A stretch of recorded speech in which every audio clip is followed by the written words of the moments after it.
That's the actual fact. And the American people understand this. And they recognize that they don't want insurance companies to be enriched, but they want to be able to go get the doctor of their choice. The American people understand this, and so do we. And we're here to open the government, and we're here to stand up for doctors and patients instead of insurance companies and big regulators. I support this legislation. I know my Republican colleagues do. The question really is, will Democrats, or will they wish to perpetuate the shutting down of government to enrich insurance companies? I yield back. Expired. Gentleman from Massachusetts. Well, a couple of things, Mr. Speaker. I don't think we want to be lectured by somebody who, over the years, has been the king of government shutdowns and who worked for a United States senator that pushed for a government shutdown and to object to the Affordable Care Act. But by the way, I just want to make it clear to everybody: this is a Republican shutdown. They control the White House, they control the House, they control the Senate. You know, this government shut down because they don't want to negotiate. It's their way or the highway. This is a Republican shutdown. They own it. I now yield 1.5 minutes to the gentleman from Maryland, the distinguished ranking member of the Judiciary Committee, Mr. Raskin. Gentleman from Maryland is recognized for 1.5 minutes. And thank you, Mr. Speaker. Thank you, Mr. McGovern. This bill, which they now call imperfect, contains the single most corrupt provision for legislative self-dealing that anyone in this chamber today has ever voted on.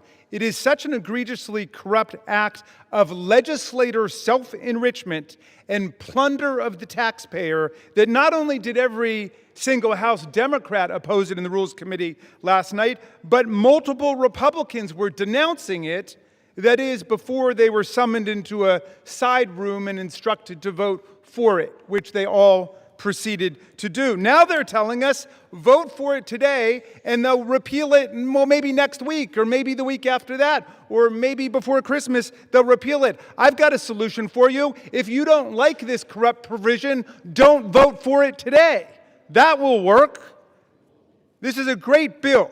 A great bill, that is, if you think 8 Republican U.S. senators should have a right to collect at least $1 million in a jackpot bonanza payoff from the taxpayers simply because they were subject to the exact same rules all other Americans were subject to and are subject to now. And they don't propose to change those rules for anybody else, not for more than 300 million Americans, not for the members of the House of Representatives, not for governors and mayors, but for themselves. They want to deal themselves a special legal privilege. In this Republican class war, Great Gatsby economy where President Trump has made more than $3 billion since he reoccupied the White House, the federal building which he has proceeded to demolish in large part, where millions of Americans face losing their health care and their SNAP benefits. This provision is an affront to our taxpayers, to the rule of law, to everyone who believes. Could I ask for 15 seconds more? It is an affront to everyone who believes that we in public office must be the servants of the people, not the masters of the people who get special legal rights and privileges and multi-million-dollar payoffs. People who think that they have a right to better treatment than everybody else, like Ghislaine Maxwell in their prison camp where she gets room service, puppy time, and special gym privileges. Gentlelady from Minnesota. She reserves her time. Gentleman from Massachusetts. I yield 1 minute to the gentlewoman from Oregon, Ms. Bonamici. Gentlelady is recognized. Thank you, Mr. Speaker. I rise today in opposition to this continuing resolution. I will not support a bill that will continue the Republicans' assault on Americans and their pocketbooks. At a time when Oregonians and Americans are already struggling with rising costs, this bill locks in devastating cuts to health care and drives up the cost, in many cases significantly. The assault on health care and the Republican shutdown more broadly, they're further proof that the first 10 months of this Trump administration have been chaotic, harmful, and completely out of touch with the needs of the American people. Donald Trump held an extravagant Great Gatsby party at Mar-a-Lago the night before SNAP benefits expired, while the administration and Republicans continue to ignore the needs of working families. That's not governing. They've abandoned their responsibility to bring down costs and grow the economy. And Mr. Speaker, this bill was already bad, but now they added this corrupt, get-rich-quick scheme to give hundreds of thousands of taxpayer dollars to Trump-aligned senators. That is outrageous. Oregonians and Americans deserve better. My colleagues should listen to their constituents, vote no, and come back to the table and join us in the work to make health care affordable and accessible to all. I yield back. Gentlelady from Minnesota, with 14 and 1/2 minutes remaining. Thank you, Mr. Speaker. And Mr. Speaker, I yield 2 minutes to the gentleman from North Carolina. Gentleman from North Carolina is recognized for 2 minutes. Mr. Speaker, I rise today as we are in the process of ending the longest government shutdown in our nation's history, and to affirm that this Congress will get back to leading America into her next golden age. Over 40 days, that is how long the government has been closed. For over 40 days, Democrats here in this body and in the Senate have chosen chaos over our country. They chose to shut the government down because politics demanded it, not policy. The elites who dominate their party's decision-making are the ones least impacted by its decisions. Were the far-left activists and Democrats here in this body the ones not getting paychecks? No, Mr. Speaker. That was the air traffic controllers, our troops, and our Capitol police officers. When these same people passed Obamacare, were they the ones impacted by the law, or was it the middle-class teacher in North Carolina who could no longer keep their doctor? We all know the answer to that, Mr. Speaker. And across the nation, federal workers are working 2 and 3 jobs just to stay afloat. Also, Democrats could champion illegal aliens who exploit our compassion as they poison our communities with deadly fentanyl. That is not governing. That was extortion of the American taxpayer. But that ends today. Today, we are in the process of finally reopening the government, returning to the business of the people, and further implementing the mandate our constituents sent us here to deliver on. Democrats chose to have a month of political theater, but political shows don't do one thing to help make the cost of everyday items more affordable. It is time to govern and to focus on making America more affordable for the middle class. Mr. Speaker, I urge a yes vote on this rule, and with that, I'll yield back. Gentleman from Massachusetts. Mr. Speaker, we're getting lectured on governance by a guy who is just coming off an 8-week paid vacation. Give me a break. At this time, I'd like to yield 1.5 minutes to the gentlewoman from New Jersey, the next governor of New Jersey, Ms. Sherrill.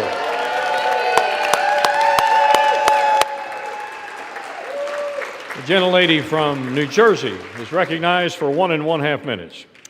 Mr. Speaker, I rise in opposition to a rule for a bill that does nothing to protect over 450,000 New Jerseyans who will see their health care premiums skyrocket. I took my first oath to the Constitution when I was 18 and went to the Naval Academy. It's an oath to serve, to run toward the fight. And so I ran for Congress after I saw Washington Republicans attacking the Affordable Care Act. I promised I would take on the status quo. I would fight the big fights, because that's what people expect of their leaders. That's what people deserve from their leaders.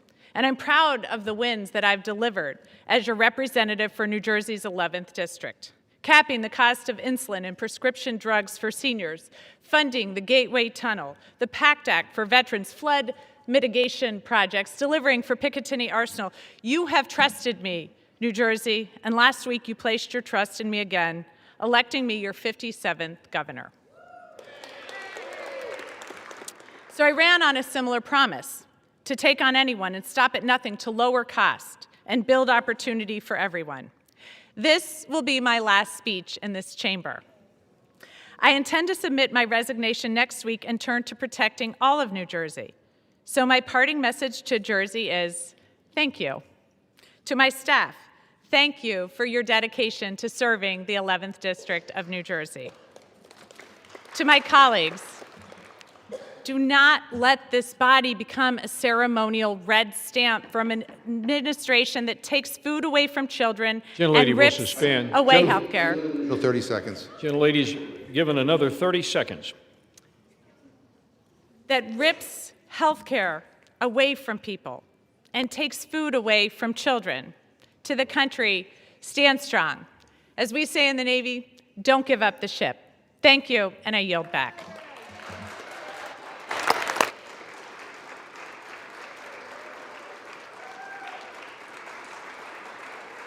Gentlelady from Minnesota reserves. Yes.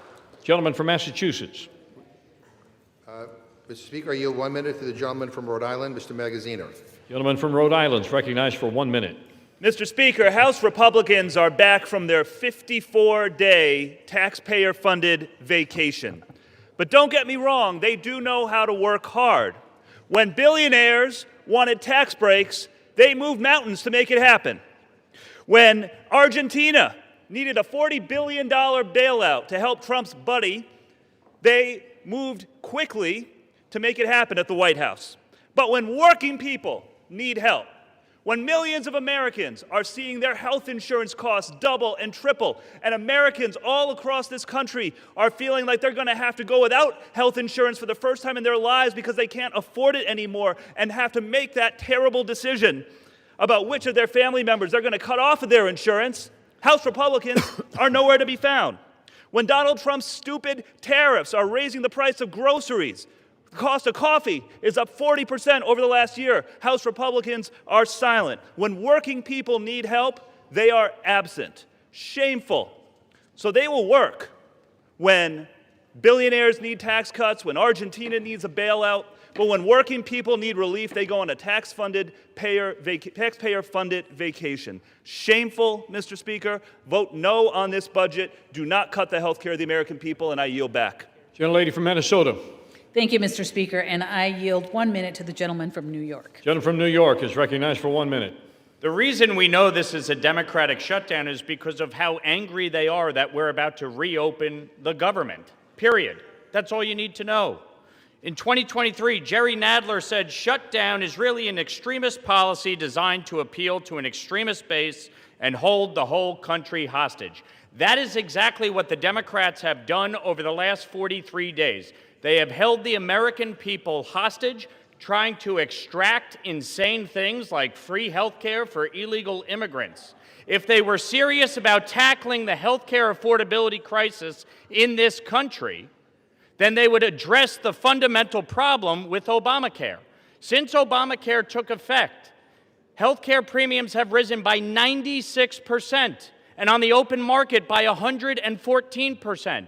When I asked Leader Jeffries to sign on to the 1-year extension of the premium tax credit, he refused. He stuttered, he stammered, he couldn't answer a single question. Because this shutdown was never about health care, it was always about appeasing a far-left radical base. Chuck Schumer said, every day gets better for us. Catherine Clark said, of course people will suffer. We want to use this as leverage. It is an embarrassment to this country. You should all be ashamed of yourselves for inflicting this pain on the American people, taking away food stamps from 42 million Americans, defunding WIC, not paying our troops, our federal employees, our air traffic controllers. It's a disgrace, and you should all hang your heads in shame. Vote yes to pass the bill and reopen the government. All right. Let me remind my colleagues. I fully recognize that there's a lot of pent-up anxiety and emotions have been elevated somewhat, but please, in the interest of the decorum of this House, to direct your comments to the chair and do not engage in personalities toward the Senate, toward the President, and others. Gentleman from Massachusetts with 14 and 1/2 minutes remaining. Well, Mr. Speaker, let me just say the gentleman from New York sounds as extreme as his voting record. And I'd like to say to the gentleman who just spoke, by supporting this bill, he's betraying 7,000 constituents in his district who rely on the ACA to afford their health care. Boy, I'm glad he's not my representative. At this time, I'd like to yield 1 minute to the gentleman from New York, Mr. Kennedy. Gentleman from New York is recognized for 1 minute. Mr. Speaker, as the representative of Western New York, where so many people in my community, like others across the country, are already struggling to afford health care, I urge my colleagues to reject this disgraceful bill. As an occupational therapist, I know exactly who these cuts will hurt. I've heard from so many who are desperate for a lifeline, like Iris, a mom in Buffalo who's worried about how she'll keep her kids' health insurance. Or Andy, a nursing home resident in Tonawanda who relies on Medicaid to get the services he needs. Or the kids at Bourne Hava, a special needs school where I provided therapy, who depend on early intervention services. Donald Trump and congressional Republicans began their assault on the people of our country in the big ugly bill. This bill further devastates health care and leaves millions of Americans to pray they don't get sick. Shame on anyone who goes along with it. This country deserves better. I'll be voting no, and I urge all of my colleagues to do the same. I yield back. Gentlelady from Minnesota. Reserve. Reserves. Gentleman from Massachusetts. Mr. Speaker, some big news and breaking news in the last hour. I'm proud to say that our newest colleague, Representative Adelita Grijalva, just became the 218th signature on the Massey Kana discharge petition to compel the release of the Epstein files. And to all my Republican colleagues who refuse to sign on, time is up. You need to figure out where you stand on this because you're about to go on record. Is your loyalty to Trump more important than going after pedophiles? Because make no mistake, these files will come out. It is no longer a question of if, only when, and whether the White House chooses to stand with the survivors or throw them under the bus. And at this time, Mr. Speaker, I'd like to yield 1 minute to the gentlewoman from Oregon, Ms. Dexter. Gentlelady from Oregon is recognized for 1 minute. Thank you, Mr. Speaker. I rise today in strong opposition to this rule and the underlying bill. As a physician who spent 20 years saving lives, I did not come to Congress to let health care be decimated by Congress. I came to fight for my constituents who deserve to be able to see a doctor they trust, afford their medication, and keep their families healthy. If House Republicans let the ACA tax credits expire, they are complicit in forcing Oregonians to make impossible choices, like whether to keep their insurance or put food on the table. As a physician, I know what comes next. People go without. They go uninsured, they delay care, and they skip refills. They get sicker, and sometimes they end up in medical debt that is devastating. The cost of living is already too damn high. Republicans are committed to cutting your care. They patently rejected amendments to protect Americans, ignoring millions of American families who are desperate for relief. I will be an absolute no on the rule and the underlying bill, and I refuse to give up on ensuring affordable health care for all. Thank you, Mr. Speaker. I yield back. Gentlelady from Minnesota. Mr. Speaker, I just wanted to say just really quickly, the ranking member mentioned the discharge petition, and he's very proud that it has 218 signatures, but not that long ago, today, we had a UC that would have moved that along, would have moved that resolution along over to the Senate, and I believe the Democrats objected to it. So it seems more like a political stunt than it does that they actually wanted to have that resolution moved along, because if they had not objected, it would have gone on its way, and they would have accomplished what they wanted to do. So I don't see their real desire to have the resolution passed. I see it more of, like I said, a political stunt. And it certainly is actually a moot point, given that oversight is already releasing many of those files. As a matter of fact, I believe they've done tens of thousands of them, but I believe this morning they did another 20,000 files. So they are being released, and this all seems for naught. But with that, Mr. Speaker, I would like to yield 1 minute to the gentleman from California. Gentleman from California is recognized for 1 minute. Mr. Speaker, Jimmy Fallon offered Democrats this pro tip. If you're going to call it the Republican shutdown, you're not supposed to get mad that it's ending. Anyone who remembers their schoolhouse rock knows that once the House originates an appropriation, the Senate must either amend it or pass it. Now, the House did its job on September the 19th with a simple appropriation that made no policy changes. It merely kept the government operating at current levels while we finished debating priorities. Democrats deliberately blocked the Senate from acting, demanding $1.5 trillion of new spending as a ransom. Finally, thank God, 8 of them put country ahead of party and voted to end this madness.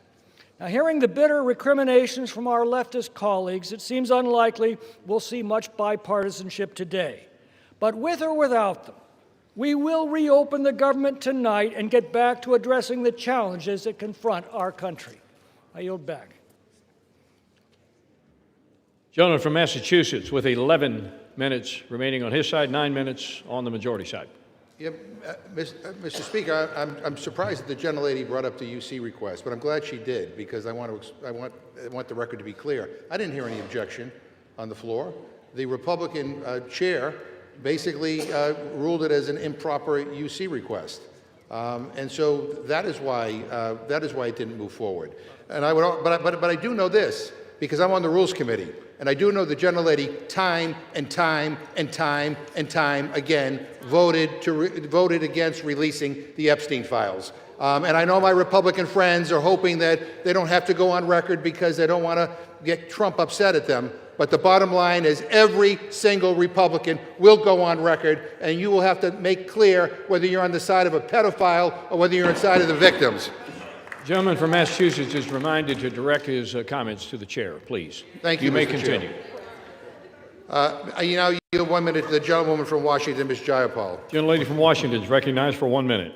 Mr. Speaker, I rise to oppose this bill that allows health insurance premiums for 22 million American families to skyrocket and raises health care costs for everyone. Trump and his Republican cult of followers in Congress have unleashed shameful crisis of cruelty and corruption on the American people. First, they slashed Medicaid by $1 trillion, kicked 15 million Americans off of health care, set up the playboard for rural hospitals to shutter, all so that you could give $7 trillion in permanent tax breaks to their billionaire buddies. Then they refused to negotiate with Democrats to extend the Affordable Care Act tax credits so that 22 million Americans wouldn't have to choose between health care and rent. And when we refused to go along with that, they caused this 45-day Republican shutdown, illegally refused to pay SNAP benefits for the hungry, and illegally canceled flights, throwing the country into chaos. Trump and Republicans want to make you poorer and sicker. While Trump builds his gilded ballrooms, protects pedophiles, pardons those who buy his meme coins, and lets Americans starve. Shame on you. I'm a hell no on this bill. Gentlelady from Minnesota. Mr. Speaker, I yield 2 minutes to the gentleman from Tennessee. Gentleman from Tennessee is recognized for 2 minutes. Mr. Speaker, I rise today to oppose the Senate's provision that allows senators to make financial gain off illegal government surveillance. 3 things can be true at once, Mr. Speaker. The first truth is this: the shutdown has to end. The American people and countless Tennesseans I represent are suffering and experiencing real pain. This record-breaking Schumer Democratic shutdown was completely avoidable, and it was completely carried out for political purposes. The second truth is that the last administration, led by Joe Biden and his auto pen, unfairly surveilled conservatives and conservative members of Congress. That included sitting United States senators. Yet, Mr. Speaker, the third thing I would note is that the American taxpayer has suffered enough because of the last administration. No one in this body should support allowing senators to sue and collect from taxpayers because the FBI went rogue under President Biden. But don't get me wrong, the overreach is more than troubling. It's unfathomable that the Department of Justice was weaponized in this way. I fully support holding those radical agents accountable and the ongoing investigations into their misdeeds. Yet no elected official should profit from the political calculation of left-wing bureaucrats and judges. Mr. Speaker, the folks I represent are still reeling from historic Bidenflation, the effects of the border crisis, and the regulatory agenda of the last administration. It is shameful to ask them to shoulder the burden of paying U.S. senators $500,000 or more for those misdeeds. With that, I yield back, Mr. Speaker. Gentleman from Massachusetts. Mr. Speaker, I yield 1 minute to the gentleman from Texas, Mr. Green. Gentleman from Texas is recognized for 1 minute. And still I rise, Mr. Speaker. I rise to call to my colleagues' attention that they are no longer claiming that this is a clean CR. The truth is that it is a dirty, filthy, stealthy CR that has been contaminated with millions of dollars for people who have not earned it, but rather who want to take it from the taxpayers of this country because they have concluded somehow that they have been harmed when no harm has been proven or brought to our attention. I believe that health care for all is important because we in the Congress have the best health care in the world. Yet people with the best health care in the world do not see fit for persons who need it, who are among the least, the last, and the lost, to acquire health care, something that they have. Health care is becoming wealth care for too many people in this country. We need to extend the subsidies. We need to make sure that everybody who can get to a doctor gets care. This is not a poor country. I refuse to take a poison pill and have you tell me that I'll regurgitate it next week. The poison pill. Gentleman's time has expired. Gentlelady from Minnesota, reserves. Gentleman from Massachusetts. I inquire how many more speakers the gentlelady has, because she doesn't seem to have very many. I believe we have one more, Mr. Speaker. Okay. All right. We have several. Mr. Speaker, great. I yield 1 minute to the gentlewoman from New York, Mr. Ocasio-Cortez. Gentlelady from New York is recognized for 1 minute. It is great. It is great that Democrats have a line of people who are willing to fight for working class Americans from coast to coast in this country. Because God forbid that we have a member of the Republican caucus who stands up and actually wants to extend the Affordable Care Act so that people with cancer, insulin, and issues across all sorts of health care issues across this country have their health insurance protected and extended throughout 2026. It is unconscionable that what we are debating right now is legislation that will give 8 members of the United States Senate over $1 million apiece. And we are robbing people of their food assistance and of their health care to pay for it.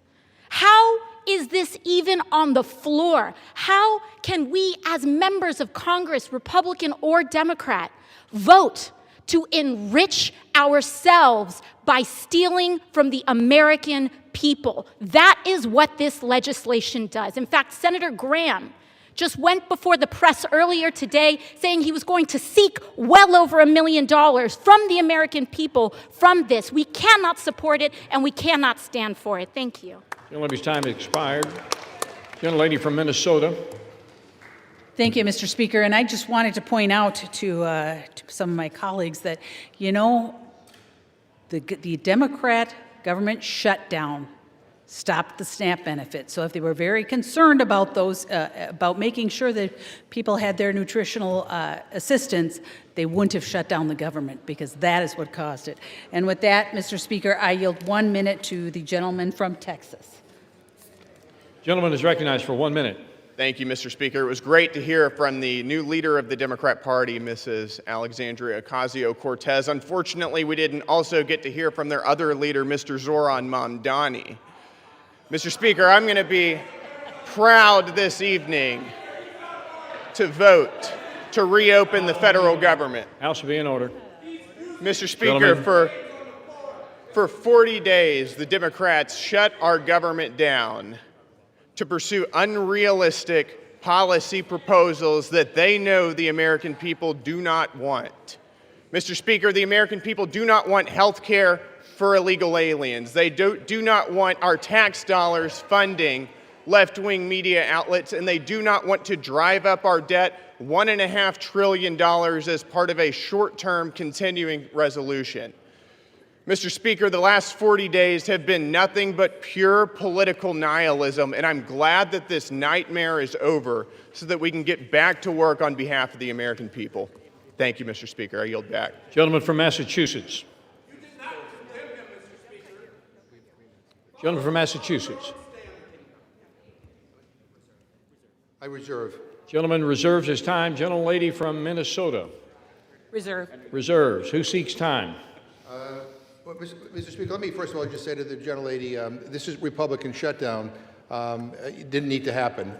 All you need to do is extend the ACA tax credit so that people wouldn't get screwed on their health insurance bills. But I also point out to her that the President of the United States illegally withheld SNAP benefits. And two federal judges, basically two court orders, backed us up on that. And he's the first president ever in history to actually shut off food benefits to people during a shutdown. Shame on him. I now yield 1 minute to the gentleman from California, Mr. Khanna. Gentleman from California is recognized for 1 minute.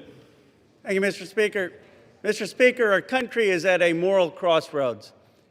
Just today, it comes out that billionaires are worth $8 trillion, more than 50% of Americans combined. And what does the president do? He decides he doesn't have the money for the American people. He's going to starve the American people to give $40 billion to the corrupt libertarian leader in Argentina. $9 billion would have fed the American people. How is that America first? And then he says, I don't care about the cab driver who's paying $2,600 now per month in health insurance as opposed to $44 because I don't want to save the 20 million Americans who are going to face high premium increases. How is that America first? We need national health insurance in this country. We need to tax billionaires in this country. We need to fund SNAP in this country, and we need to stop funding Argentina and corrupt foreign leaders. Gentlelady from Minnesota.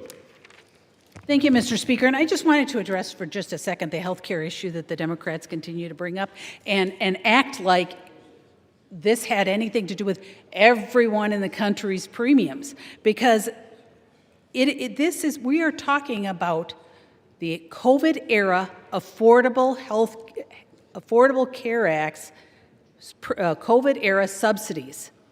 So this is not what is affecting other people's premiums, other than those folks that qualify for those COVID era premium subsidies. That's it. They continue to make it sound like this is responsible for every kind of increase that people are seeing. And so the Affordable Care Act's original subsidies will remain in place. So that's the original subsidies, ensuring that millions still qualify for the income-based tax credits and capping out-of-pocket costs relative to income. It's the COVID era. I can't say that enough. It is the COVID era subsidies that are in question here. Premium increases are actually driven by multiple factors, including medical inflation, provider consolidation, and rising drug costs.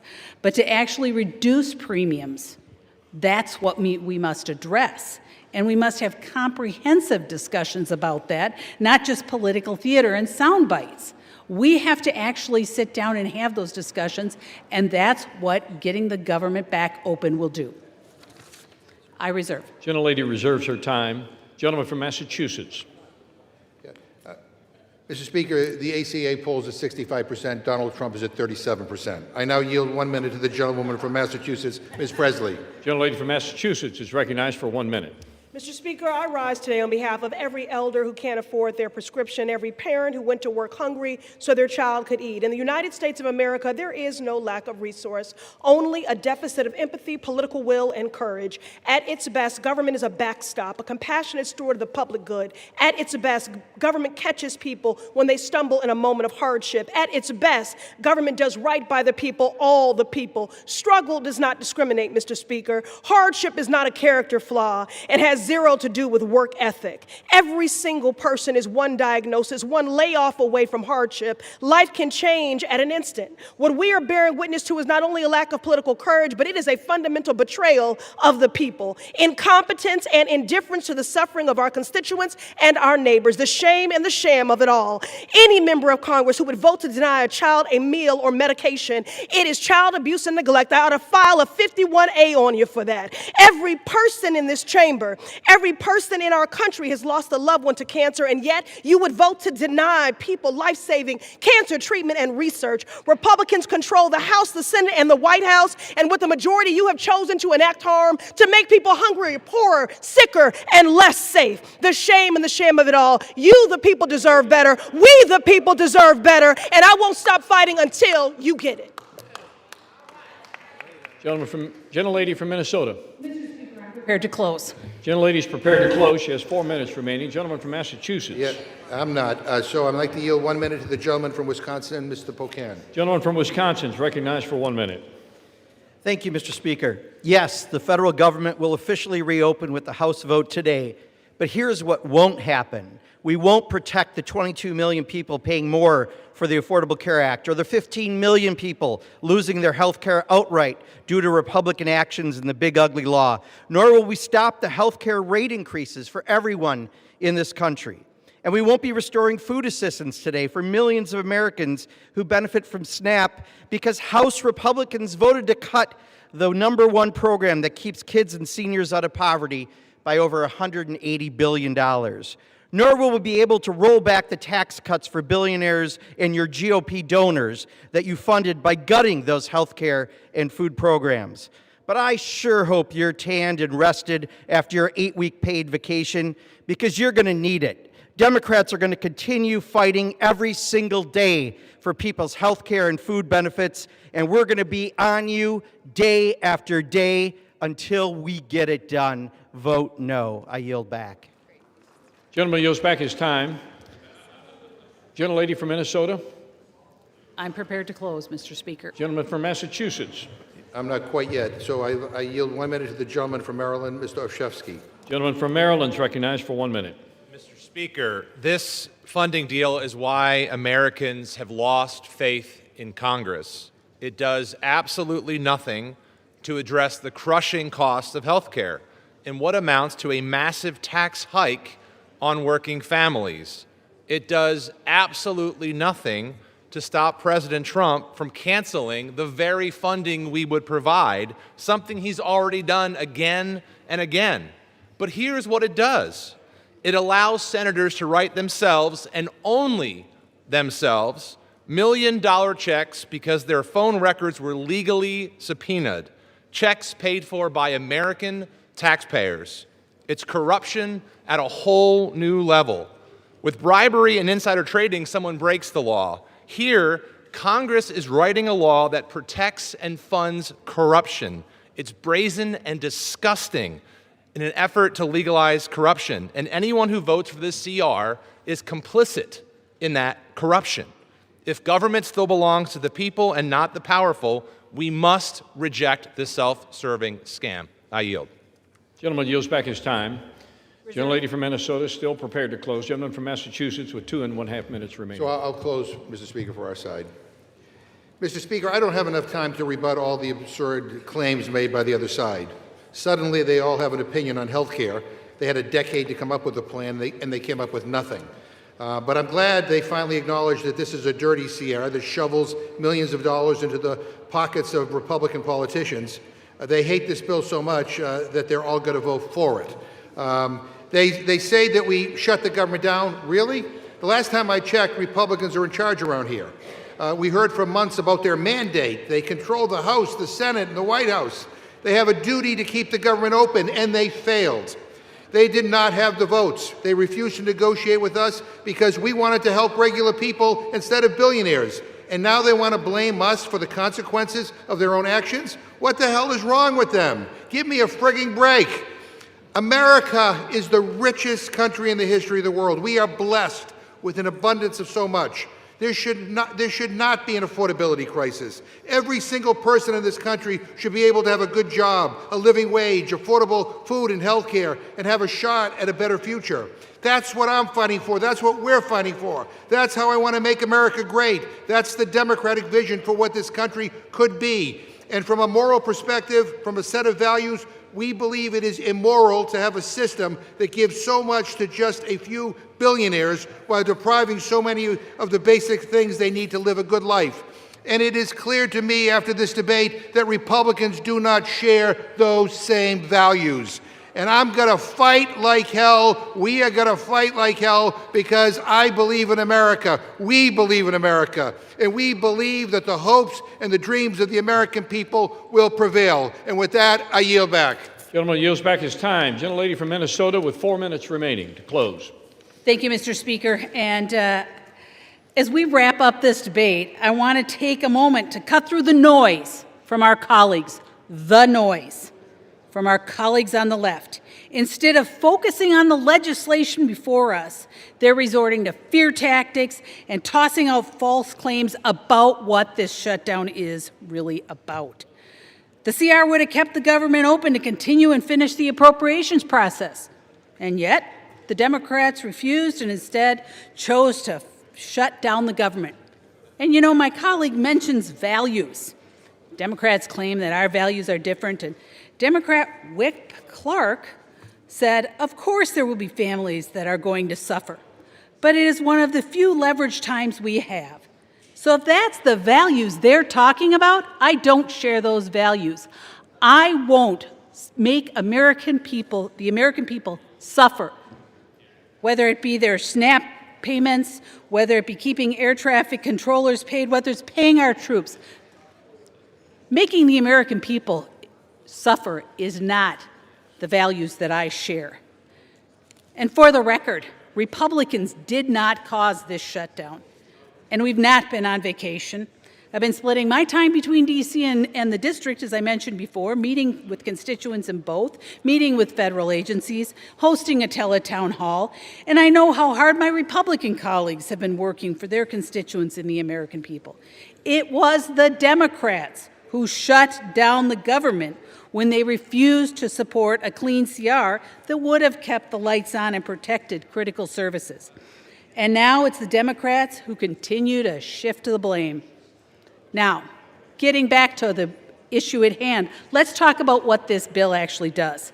H.R. 5371 restores the funding for SNAP and WIC. It reimburses the contingency reserves to make sure that programs remain stable and reliable. Actually, President Trump moved $300 million of tariff revenue to fund WIC during the shutdown. Republicans are the ones protecting food security and not playing games with it. This bill also delivers for our farmers and ranchers and for rural development and invests in the community that feed this country and keep the economy strong. It supports our troops and federal workers. It ensures our service members and their families have the support they need, and it honors the promises we have made to those who have served. And yes, it reopens the government, restores stability, and resumes regular order. So let's be honest about what a yes vote means. A yes vote is a vote for veterans care. A yes vote is a vote for SNAP and WIC. A yes vote is a vote for $700,000 a fire engine in Ranking Member McGovern's district, and $1 million for the Navajo Nation Community Development Division in Representative Ledger Fernandez's district. A yes vote is for farmers. A yes vote is for our troops, and for federal workers. And yes, it is for reopening the government. And a no vote? Well, that's a vote against all of that, including the development of a wastewater treatment facility in Mr. Negus's district, and $1.5 million in watershed conservation in Representative Clark's district. It's a vote against federal workers. It's a vote against health care. It's a vote against feeding hungry children, and it's a vote against common sense. Mr. Speaker, with that, I yield back the balance of my time, and I move the previous question. Question is on ordering the previous question on the resolution. Those in favor say aye. Those opposed, no. Opinion of the chair, the ayes have it. Mr. Speaker, Gentleman from Massachusetts. Hearing aid, I think. I asked for the yeas and nays. Yeas and nays are requested. Those favoring a vote by the yeas and nays will rise. Sufficient number having risen, the yeas and nays are ordered. Members will record their votes by electronic device. Pursuant to Clause 9 of Rule 20, the chair will reduce to 5 minutes the minimum time for any electronic vote on the question of adoption of the resolution. This is a 15-minute vote.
This vote, the yeas are 216, the nays are 213. The previous question is ordered.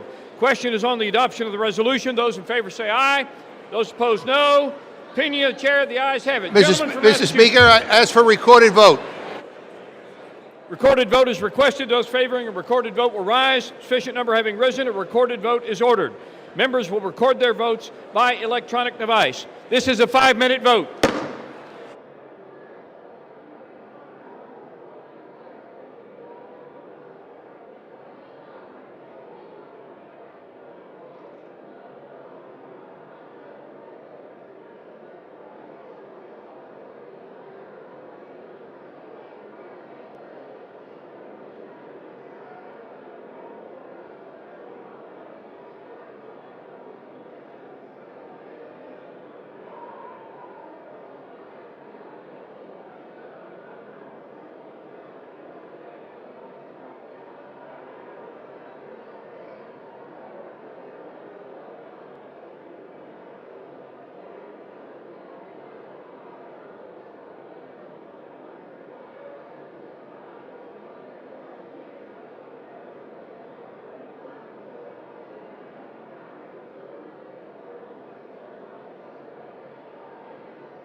This vote, the yeas are 213, the nays are 209. The resolution is adopted. Without objection, a motion to reconsider is laid on the table.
The House will come to order. For what purpose does the gentlelady from Washington seek recognition? The House will be in order. For what purpose does the gentlelady from Washington seek recognition? Mr. Speaker, pursuant to Clause 2A1 of Rule 9, I seek recognition to give notice of my intent to raise a question of the privileges of the House. The form of the resolution is as follows. Whereas on October 27, 2025, Representative KHOU Garcia filed nominating petitions to be on the Democratic primary ballot in March 2026. Whereas on November 5th, 2025, on the last day of filing, Representative Garcia's Chief of Staff, Patty Garcia, submitted her own paperwork to enter the Democratic primary. Whereas on November 6th, after the filing deadline, Representative Garcia confirmed that he would not be seeking another term in 2026 and would be withdrawing his nominating petitions. Whereas Representative Garcia's Chief of Staff was the only Democrat who filed to run in the primary at the direction of Representative Garcia, undermining the process of a free and fair election. Whereas Representative Garcia's actions are beneath the dignity of his office and incompatible with the spirit of the Constitution. Now, therefore, be it resolved that the House of Representatives disapproves of the behavior of the representative from Illinois, Mr. Garcia. Under Rule 9, a resolution offered from the floor by a member other than the majority leader or the minority leader as a question of the privileges of the House has immediate precedence only at a time designated by the chair within 2 legislative days after the resolution is properly noticed. Pending that designation, the form of the resolution noticed by the gentlelady from Washington will appear in the record at this point. The chair will not at this point determine whether the resolution constitutes a question of privilege. That determination will be made at a time designated for consideration of the resolution.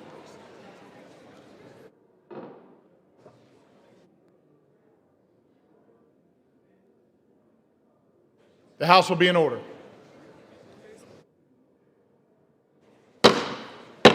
Members are instructed to clear the well.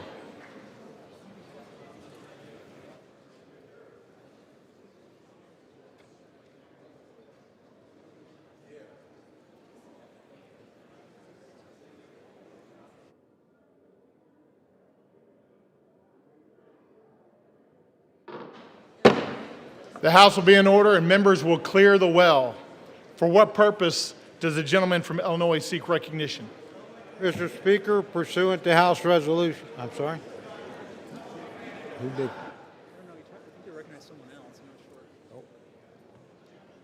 Will the gentleman repeat his request at a microphone? Will the gentleman find a microphone and repeat his request? Mr. Speaker, I would like to ask unanimous consent to address the body, the will. Not recognized for that purpose. Thank you, Mr. Speaker. I'd like to thank Recognized. I'd like to thank the Honorable, hello? The House will be in order. The well will be cleared. All members will clear the well. For what purpose does the gentleman from Oklahoma seek recognition? Up the bill H.R. 5371, the Continuing Appropriations, Agriculture, Legislative Branch, Military Construction, and Veterans Affairs and Extension Act 2026, with the Senate amendment thereto, and I have a motion at the desk. The clerk will report the title of the bill, designate the Senate amendment, and designate the motion. H.R. 5371, an act making continuing appropriations and extensions for fiscal year 2026 and for other purposes. Senate amendment.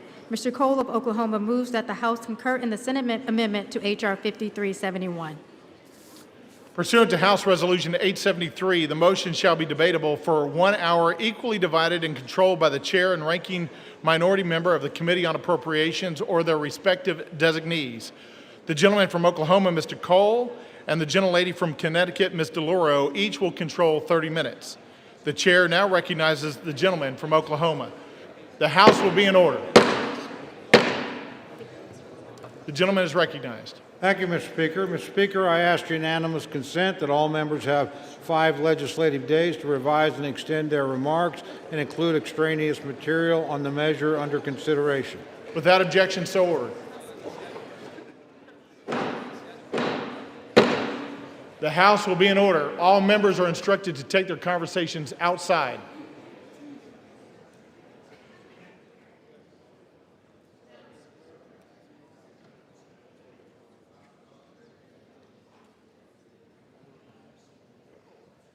The gentleman from Oklahoma is recognized. Thank you, Mr. Speaker. Mr. Speaker, I yield myself such time as I may consume.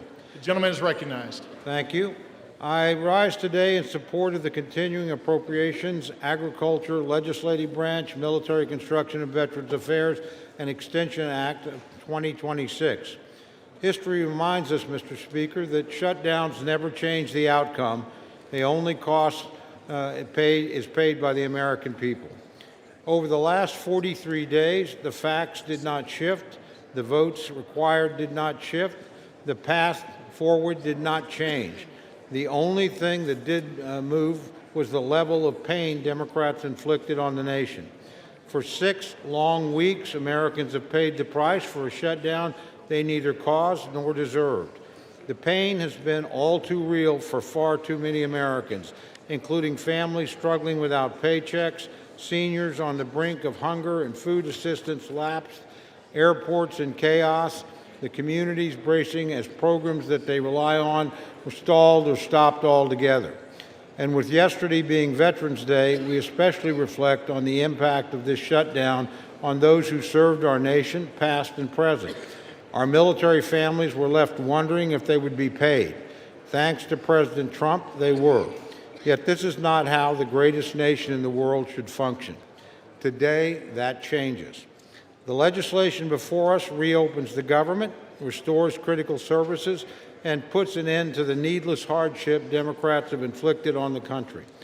This bill supports our troops, it pays federal workers, it fully funds SNAP benefits until September 30th of next year, it compensates our air traffic controllers right before a busy holiday season. In fact, it takes a holistic approach in ensuring federal services and programs are operational. In the simplest terms, we're putting the government back to work for our people. The bill is fundamentally the same responsible approach House Republicans offered on September 19th, but with an important addition: 3 full-year appropriations bills for FY26. These bipartisan, bicameral full-year appropriations bills cover the Military, Construction, and Veterans Affairs, Legislative Branch, and Agricultural, Rural Development, and Food and Drug Administration divisions. Once passed, we will have full-year funding in place for many of our most crucial programs. Military construction needs will be met for a full year, as will medical programs for our nation's veterans. The legislative branch will be properly resourced, including critical funding enhancements for the Capitol Police and for member security. And agriculture, food, and nutrition programs like WIC and SNAP will be fully funded to help vulnerable people in need. Importantly, this legislation delivers member-driven community project funding in both the military construction and agricultural division, which will direct resources back into the hands of the communities we represent. This was a top priority for the Appropriations Committee, and we achieved it while holding overall spending levels in check. It's responsible appropriations progress like this that causes me to reflect on an important message to our friends in the Democratic leadership. My sincere apologies to Minority Leaders Jeffries and Schumer, but after today, you will no longer get to hold the government hostage, and you will not get to force a rushed, pork-filled Christmas omnibus at the end of the year. Republicans have actively restored a responsible line-by-line process. Over the next few months, we will continue this work and efforts through regular order. This Article I advancement is an accomplishment that every member of this chamber can be proud of, regardless of party. Yet some still need to decide what they stand for today. So to my colleagues on the other side of the aisle, do you want the leverage or do you want to legislate? Do you treat Americans as collateral damage or as constituents? And do you answer to your caucus or your country? For Republicans, the answer has been clear for the last 43 days. We have and we will continue to put Americans first. Democrats can join us. They have an opportunity to make the responsible choice to reopen our government and pass 3 official full-year appropriations bills. 8 Senate Democrats saw reason and did exactly that. I hope House Democrats do the same. True courage is taking responsible action for the nation, even when politics makes it inconvenient. Let's reopen the government and get back to work. With that, Mr. Speaker, I reserve the balance of my time. The gentleman from Oklahoma reserves. The gentlelady from Connecticut is recognized. Thank you, Mr. Speaker. The House is not in order. Thank you. House will be in order. Thank you very much, Mr. Speaker. I yield myself 7 minutes. The gentlelady is recognized. I rise in opposition to this bill that does nothing, not one thing, to address the Republican health care crisis amid a cost of living crisis. More than 20 million Americans will have to pay double, even triple their monthly insurance premiums in just a matter of weeks. And this bill leaves families without even a glimmer of hope that their costs might go down. Energy prices are up, grocery prices are up, housing costs are up. When 2/3 of American workers are living paycheck to paycheck, you can understand why the most important issue on their minds is affordability. What does President Trump say? And I quote, affordability is a con job, end quote. How out of touch can you be? Mr. President, start to listen to the American people, not your millionaire, billionaire friends. President Trump and my Republican colleagues refuse to address this issue. They continue to avoid it. They were so intent on avoiding it that they shut down the government instead of dealing with it. Speaker Johnson has indicated that he will not deal with it. He has shown no interest in holding a vote on extending the health care subsidies, which would prevent monthly costs from soaring. Republicans have tried to say they will deal with this problem their own way, but they have no plan. They are trying to repeal the Affordable Care Act, as they have been trying to do unsuccessfully for 15 years. However, they are poised to succeed, which is why it is so important for this continuing resolution to fail. President Trump and Republicans, their plan is to drive up prices for everybody, compounding the cost of living crisis. More than 2 million Americans are expected to lose their health insurance next year because it has simply become too expensive. There are more than 50 pages of health care provisions in this bill. Not one of them stops costs from skyrocketing at the beginning of next year. Not one of them offers relief to American families being squeezed tighter and tighter by the Republican crisis. There is one group of people, however, who will receive some relief thanks to this bill. United States senators who may have participated in an insurrection, snuck into this bill at the 11th hour by Senate Republicans, is a provision to pay out at least $1 million each to 8 United States senators implicated in the January 6th insurrection. Understand, this is a corrupt precedent. This is where members can profit from their own votes.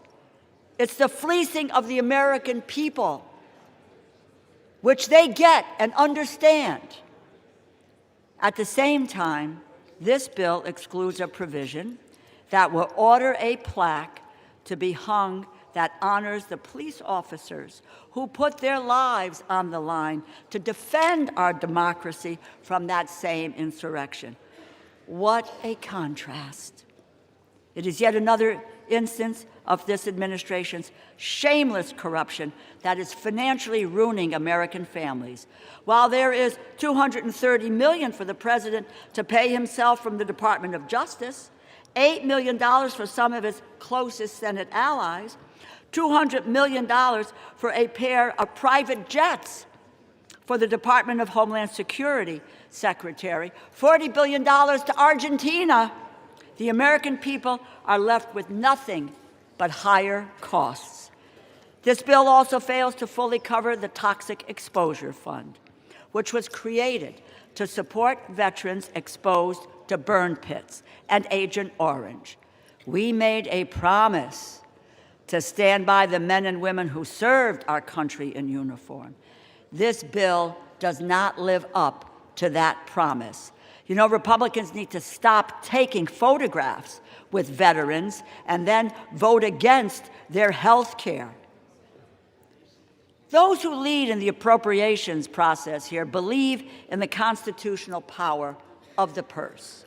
And over the past month, President Trump has been firing federal workers en masse. And when his administration has failed there, they have made life so miserable for federal workers that they had no choice but to leave. Federal workers should be, and I quote, traumatically affected. Those are the words of the Office of Management and Budget Director, Russ Vought, an unelected bureaucrat. The federal workforce has dwindled by 200,000 since January, jeopardizing the public services that so many people rely on. Spare us your false concern.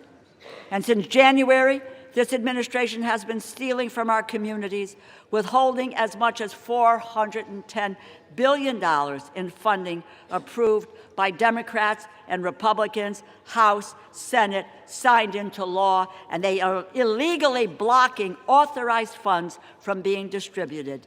Even now, as we debate this bill, the Trump administration is arguing to the Supreme Court that they should be allowed to withhold food stamp funding that Congress lawfully approved. They were ordered by 3 separate courts to distribute food assistance and are still fighting to withhold it.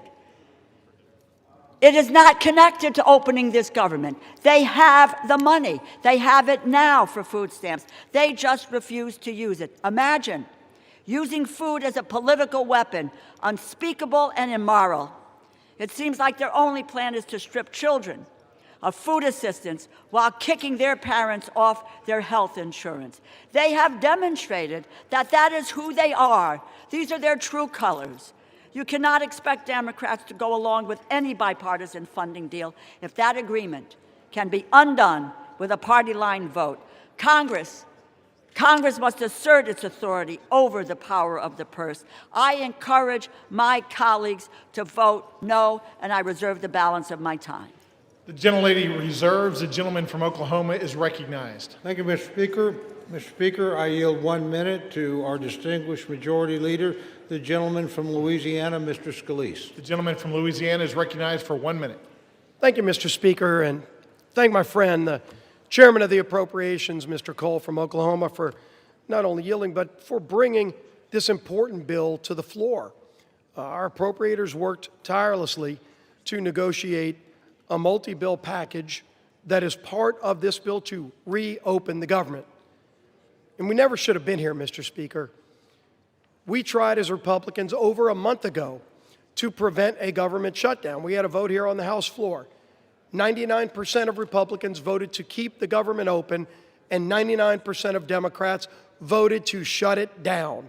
And then that bill went over to the Senate, and we watched for 42 days, where time and time again, Democrats, just to appease their most radical base, continued to vote in unison to shut the government down. And during that shutdown, we saw millions of families experience pain, Mr. Speaker, pain and suffering that Democrats themselves acknowledged that they imposed on the American people. But they said over and over again, we have quote after quote from Democrats during the shutdown, that they needed to impose the suffering to get leverage, Mr. Speaker, to use the American people as pawns to get leverage. For what? For what? They ultimately filed an alternative bill, a $1.5 trillion mad spending spree that included things like $200 billion of taxpayer funding for illegals to get taxpayer benefits, while they gutted the $50 billion rural health care fund that we put in place in the Working Families Tax Cut. So, Mr. Speaker, anybody who comes up here and says they care about health care, they were also advocating to gut the $50 billion rural health care fund to provide $200 billion in taxpayer-funded health care benefits for illegals. It's insanity. And if you really want to look at where this all began, as some on the other side, Democrats, want to talk about a health care crisis, the health care law of the land is what many refer to as Obamacare.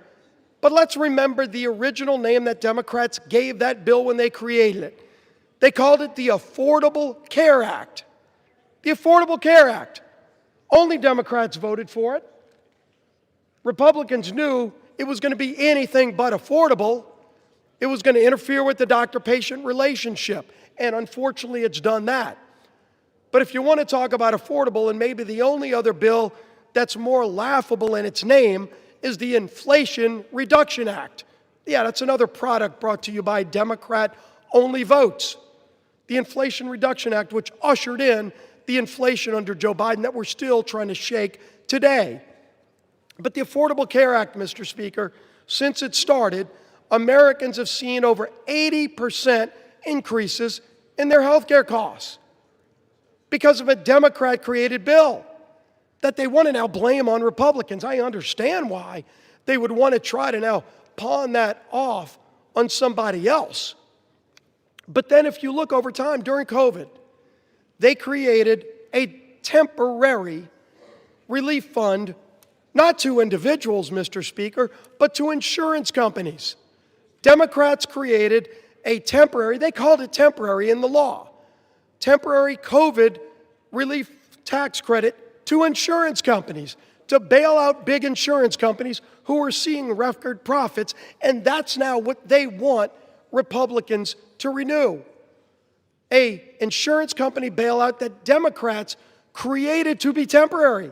They set it up to expire.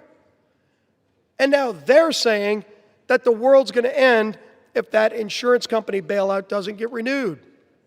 While at the same time, when we as Republicans worked to actually lower premiums for families, they fought it every step of the way. That's right. We had a bill that we passed through this House just a few months ago in the Working Families Tax Credit. Part of that bill was called the cost share reduction, was scored by the CBO to lower premiums for families by over 12%. And what happened? It gets over, and by the way, every Democrat voted against that too, because they've never cared about lowering premiums.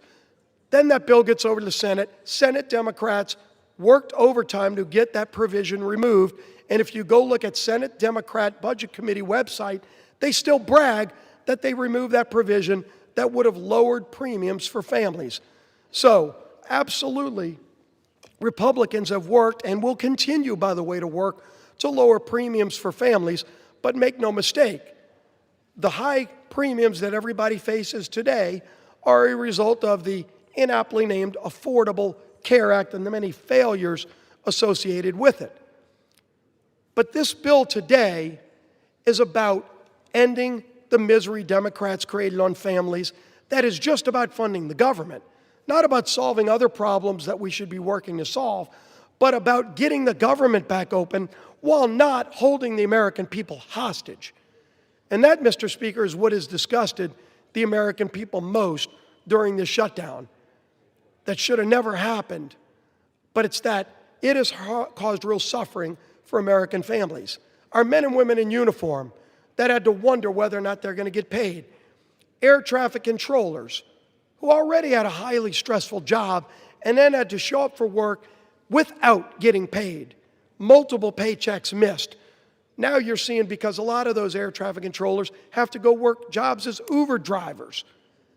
They aren't even being able to show up for work because they still have bills due, their rent's due. They're trying to put food on their table, and Democrats want to vote no tonight to keep denying them food. The 42 million SNAP recipients, those people that are low income that need those food benefits, if you vote no today, you are voting to deny those 42 million low-income families basic food needs. Don't talk about how much you care about low-income people and vote no tonight to deny them food, basic services, basic things that American families need who shouldn't be part of the leverage Democrats want to show their radical base that they're fighting Donald Trump because they're upset with the results of the election from November. It is time to end this madness, Mr. Speaker. Let's get this government back open.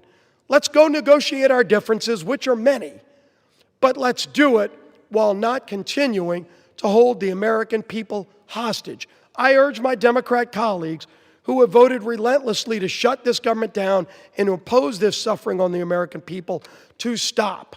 Stop imposing the suffering. Let's open the government. Let's get back to the work of the American people. I yield back the balance of my time.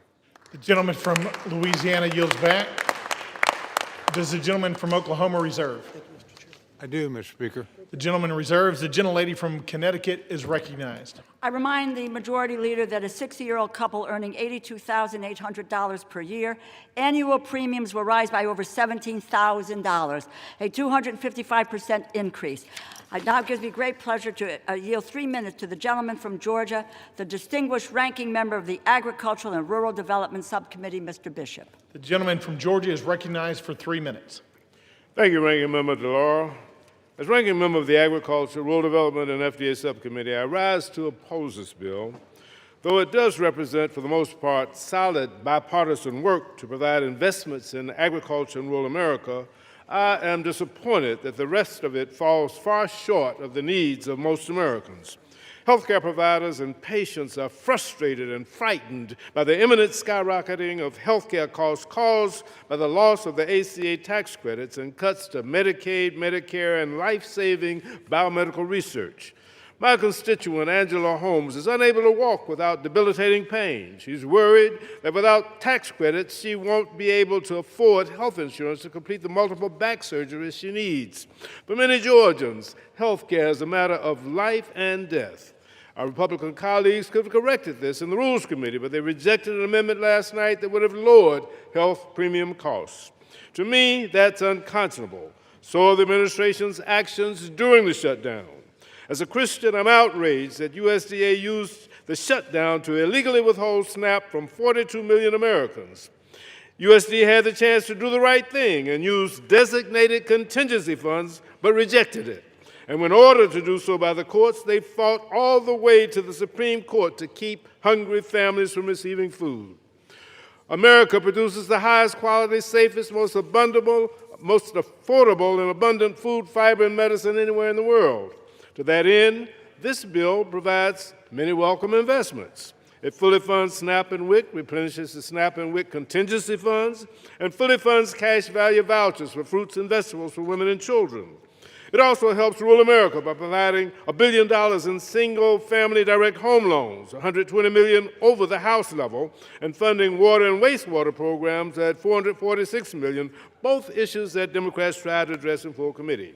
The bill provides $1.8 billion for the Agricultural Research Service, $1.6 billion for NIFA, protecting farmers, small businesses, and families against President Trump's budget request to eliminate land-grant university research and extension activities across the country. I'm pleased to see that the bill language requires USDA to notify Congress before canceling grants over $1 million. The agricultural portion of this bill does make positive steps in the right direction. The bill discards many of the harmful policy riders, which in the House bill, yet it does not go far enough to negate House language falsely questioning the safety of mifepristone and encouraging FDA to explore liability protections for certain infant formula manufacturers, over which the agency has absolutely no jurisdiction. And while the overall funding package may reopen the government for a month or two, this bill does not address the breach of trust this administration has demonstrated since January. They fail to follow the law, and we cannot trust that they will even execute this bill if we vote on it today. The gentleman's time has expired. They have 15 seconds. 15 seconds. The gentleman is recognized for an additional 15 seconds. They fail to follow the law, and we can't trust that they'll execute the law. They cut SNAP by 20% in the big ugly bill this summer, dismantling funded federal programs, fired federal workers, and illegally ignored court orders. This bill fails to address the health care crisis, and bipartisan outrage has erupted over language in the bill to pay millions of dollars of taxpayer dollars to a handful of senators whose phone records were subpoenaed in relation to the January 6th investigation. It's a bad bill. The gentleman's time has expired. The gentleman yields back. Does the gentlelady from Connecticut reserve? The gentlelady reserves. The gentleman from Oklahoma is recognized. Thank you, Mr. Speaker. Mr. Speaker, I recognize yield 2 minutes to my very good friend, distinguished gentleman from Texas and distinguished chairman of the Military Construction and Veterans Subcommittee, the Appropriations Committee, Mr. Carter. The gentleman from Texas is recognized for 2 minutes. Thank you, Mr. Speaker, and I want to thank my longtime friend, colleague, and the chairman of the Appropriations Committee, Mr. Cole, for yielding me the time. I rise in support of H.R. 5371 and look forward to reopening the government. The shutdown has gone on long enough, and it's time to end it. Yesterday was Veterans Day, and it's a timely reminder of the commitment our armed forces personnel have made and the responsibility that we have to take care of those who serve our nation. Military Construction and Veteran Affairs component of the legislation meets that goal. The legislation includes $133.3 billion for the Department of Veterans Affairs, including $113.8 billion for the discretionary funding for the VA medical care. It includes critical funding for Medicare, medical health services, telehealth services, veterans homelessness programs, medical research programs, and rural health initiatives. It invests in information technology, including robust investments in VA electronic health record modernization. Fully funds all mandatory veterans benefits, including veterans disability compensation programs, education benefits, and vocational rehabilitation and employment training. Nearly $20 billion for the Department of Defense military construction programs. This amount funds nearly 300 projects at military bases around Yield the the world. gentleman an additional 15 seconds, Mr. Speaker. The gentleman has an additional 15 seconds. It includes $3 billion to improve and maintain housing for service members, provides requested resources for the American Battle Monuments, Armed Forces Retirement Home, and operations of Arlington Cemetery. I want to thank Mr. Cole for his endless work to get us to this point. The gentleman's and time I has urge my expired. colleagues to join me in supporting the bill. And I yield back. The gentleman yields back. Does the gentleman from Oklahoma reserve?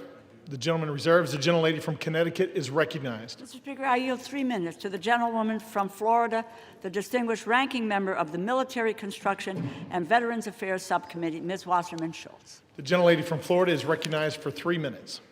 Thank you, Mr. Speaker, and I thank the gentlewoman for yielding. I rise to oppose this slush fund for senators bill that will force health care costs to explode for millions of Americans. In fact, this legislation guarantees only 2 things. Republican senators suspected of helping Trump try to steal an election will get a whole lot richer, and life will get more expensive for everyone else. That's because this bill adds rocket fuel to Republicans' larger assault on Americans' access to quality, affordable health care. Remember, Mr. Speaker, Republicans already slashed $1 trillion from Medicaid, $500 billion from Medicare, and let Trump steal billions in medical research.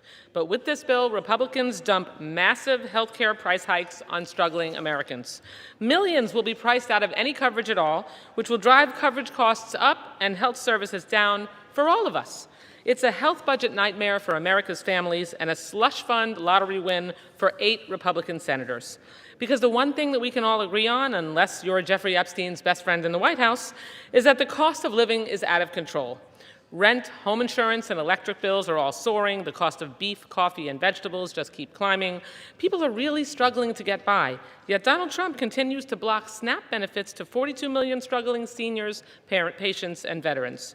How anyone could swipe food from the plates of nearly 20 million children like that is simply disgusting, but that same moral bankruptcy is embedded in this bill.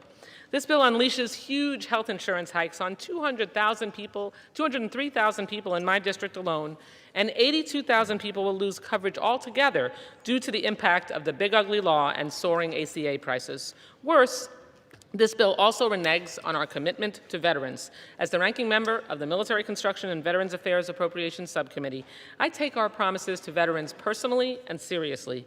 Just this summer, I secured bipartisan support for my amendment to restore $51.7 billion in advance funding for the Toxic Exposures Fund. This is funding, mind you, that President Trump sought in his budget. Yet as Republicans slipped a slush fund for senators into this bill, they gutted a critical funding protection for veterans. Just so we're all clear, average Americans will see their kitchen table budget blow up from the health coverage price hikes, and veterans will see their future health care funding for toxic exposures put in jeopardy. Also, billionaires can keep getting huge tax breaks. It's hard to pick between the worst moral outrages behind this bill. Was it covering up for Epstein's best friend for nearly 2 months, just so Republicans could vacation and avoid negotiating a better health care plan for our struggling families? Or is it the slush fund that personally enriches Republican senators and will haunt everyone who votes for this bill? Well, House Democrats will oppose this partisan spending bill that guts America's health care, and we'll keep fighting to extend health care tax credits. Donald Trump and Republicans broke their promise to lower costs, and this bill certainly cements that betrayal. But Democrats will stand by our promise to lower costs, and we'll make sure every American knows Republicans are responsible for this devastating health care crisis. Gentlelady's time has yield expired. back. The gentlelady yields back. The gentlelady from Connecticut reserves. The gentleman from Oklahoma is recognized. Thank you very much, Mr. Speaker. Mr. Speaker, I yield 2 minutes to my very good friend, distinguished chairman of the Agriculture Subcommittee of the Committee on Appropriation, Dr. Harris of Maryland. The gentleman from Maryland is recognized for 2 minutes. Mr. Speaker, I rise today in support of Senate Amendment to H.R. 5371, which will finally put an end to the Democrat-led government shutdown. Millions of Americans have suffered because they refuse to reopen the government, harming those who depend on SNAP benefits, federal workers, Border Patrol agents, and our troops who are uncertain about their next paycheck. This legislation extends government funding to the end of January 2026, thereby blocking attempts to force a budget-busting omnibus at the last minute before Christmas. It also includes the FY 2026 Agriculture, Rural Development, and Food and Drug Administration Appropriations Act. Republicans have effectively locked in disciplined, flat spending levels while supporting the Trump administration's policy priorities. The agriculture bill provides $26.65 billion in discretionary spending, which is level with the current amounts while also including community project funding. This bill provides critical funding support to America's farmers, ranchers, and rural communities. It ensures both USDA and FDA can safeguard our nation's food and drug supply and fully funds nutrition programs, including SNAP and WIC. Additionally, the bill closes the hemp loophole that has resulted in the spread of unregulated, intoxicating hemp-derived products that are being sold online and in gas stations and corner stores across the country. Many of these products are accessible and attractive to children, resulting in thousands of calls to U.S. poison control centers, with more than 30% involving children aged 5 years and younger.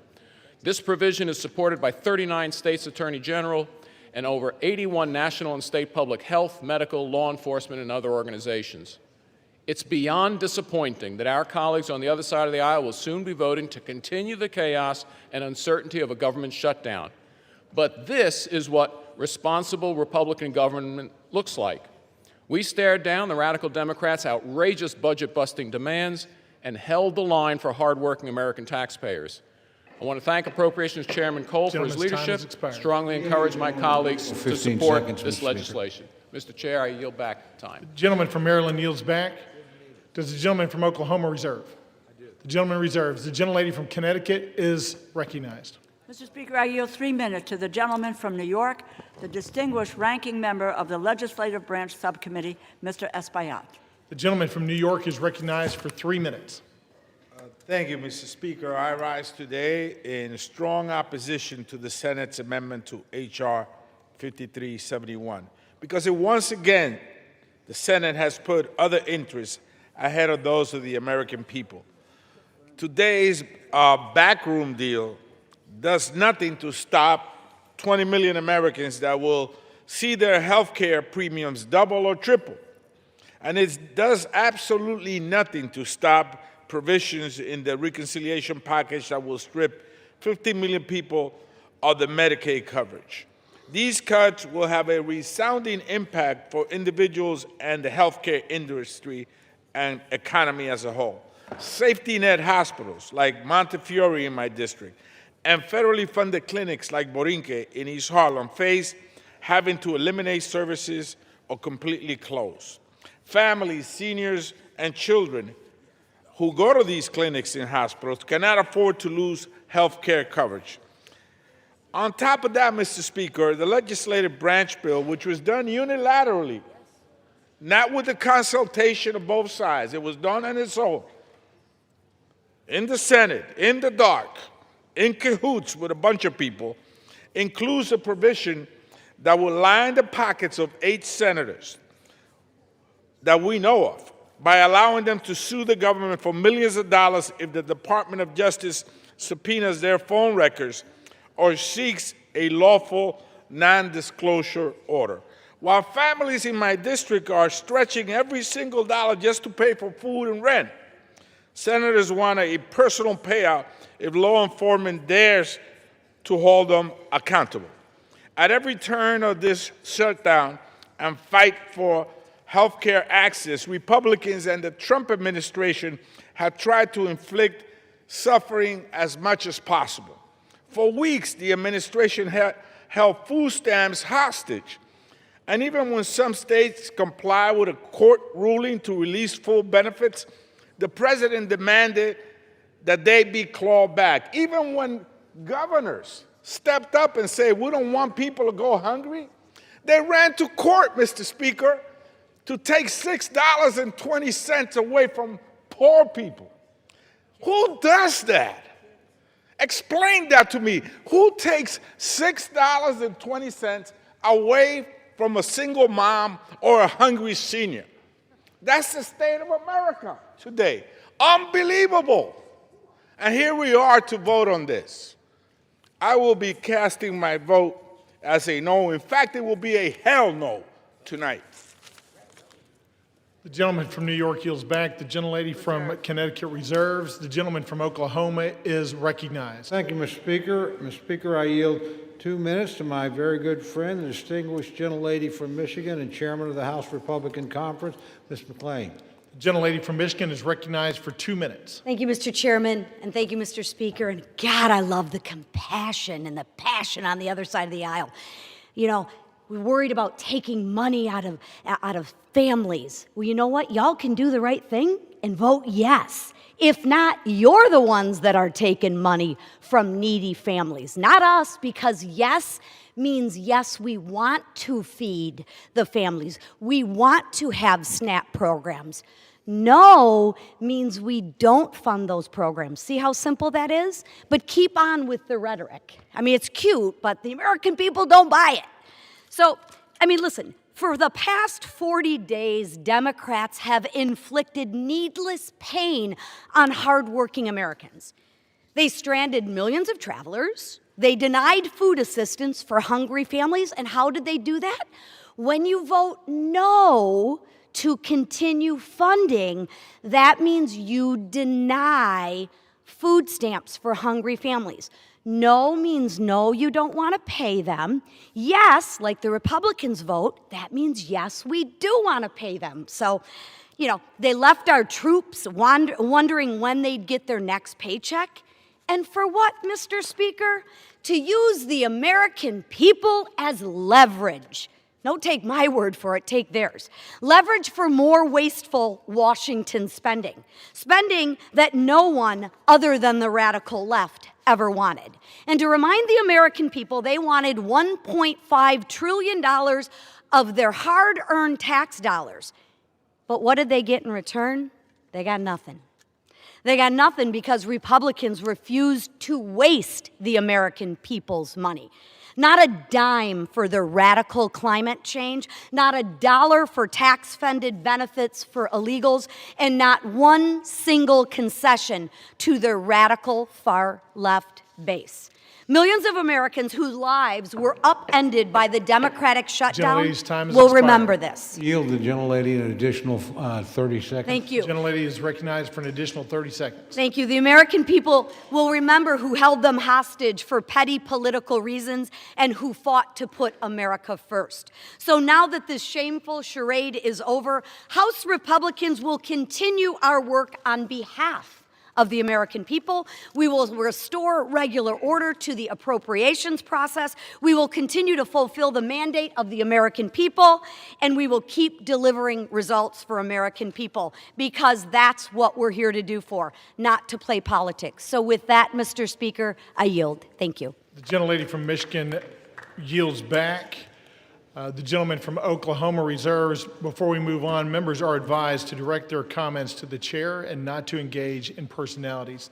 The gentlelady from Connecticut is recognized. Thank you, Mr. Speaker. I have the greatest honor, really, to yield time, 2 minutes time, to the gentlewoman from California, the distinguished Speaker Emerita, Ms. Pelosi, and I might add, probably the epitome of the best speaker that this nation has ever had, in addition to which millions of Americans have health care coverage through the Affordable Care Act because of Speaker Pelosi, and she's also Italian-American. Thank you. I yield. And a grandmother. The gentlelady from California is recognized. Thank you, Mr. Speaker. I thank the gentlewoman for yielding, Madam Chair, and once and future Chair of the Appropriations Committee, and thank her for her leadership and her kind words. I take heed, Mr. Speaker, of your comment to address my remarks to you and not to your colleagues. So I can say to you, and perhaps you can tell them, either they don't know what they're talking about or they don't care about meeting the needs of the American people. Did any one of them vote? Did any one of them vote to eliminate a need for a pre-existing condition in health care? Not one of them. Did any one of them vote to say if your children get to be 26, until they're 26 years old, they have access to your policy? Not one of them. Did any of them vote to eliminate, bring a woman as being a pre-existing medical condition? Not one of them. The list goes on and on. Do any one of them vote for the Affordable Care Act, which, Mr. Speaker, you can tell them, was paid for? And then later, when we decided that we could extend the tax credits further so more people could have more access to care, did anyone vote for that? No. So all they have done is try to eliminate access to health care in our country. The public is catching on to them.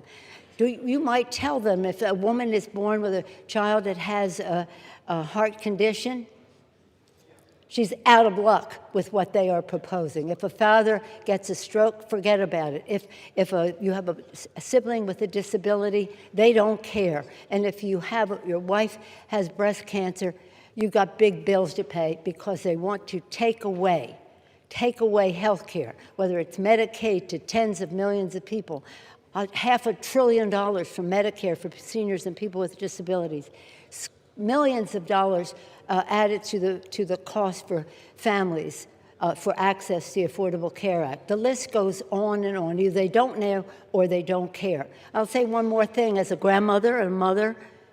How about the President of the United States on Halloween night having a Halloween party?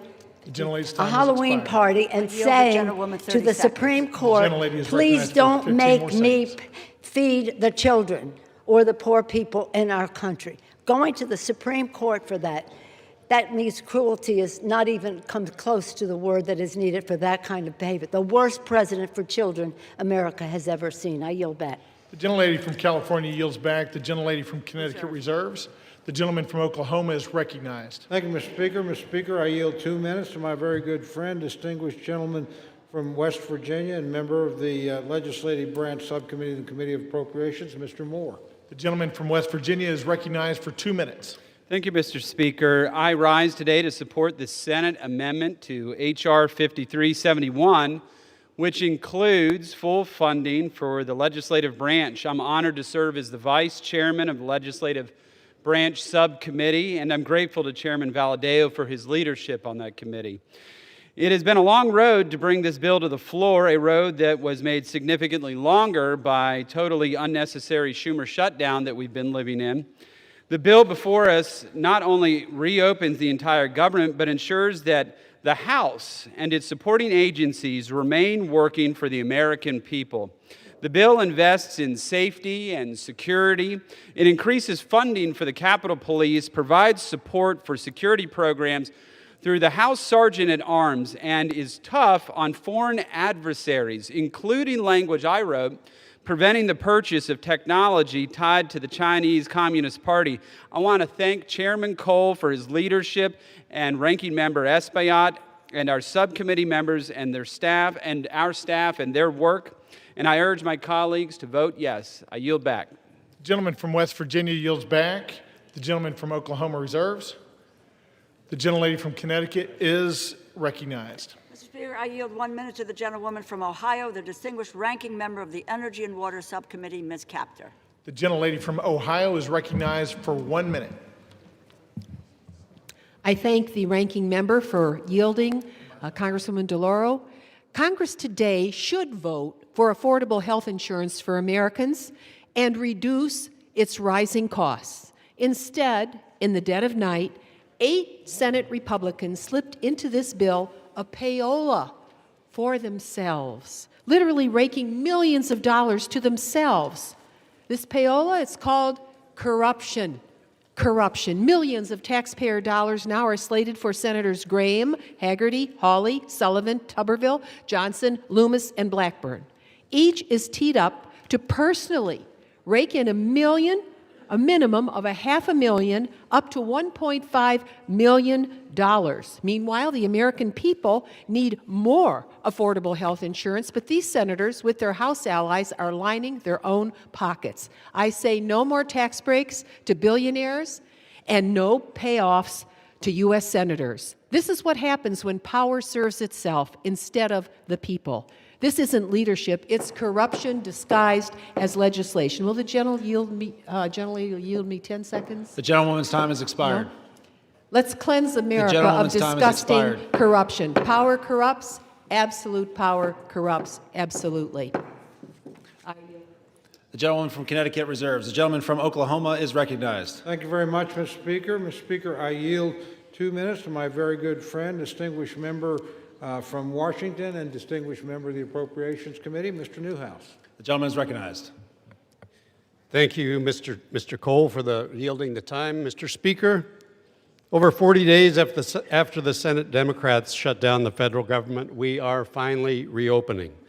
The result of the shutdown has been thousands of employee furloughs, major disruptions to our air travel, service members going without pay, delayed food assistance for low-income individuals and families, and much, much more.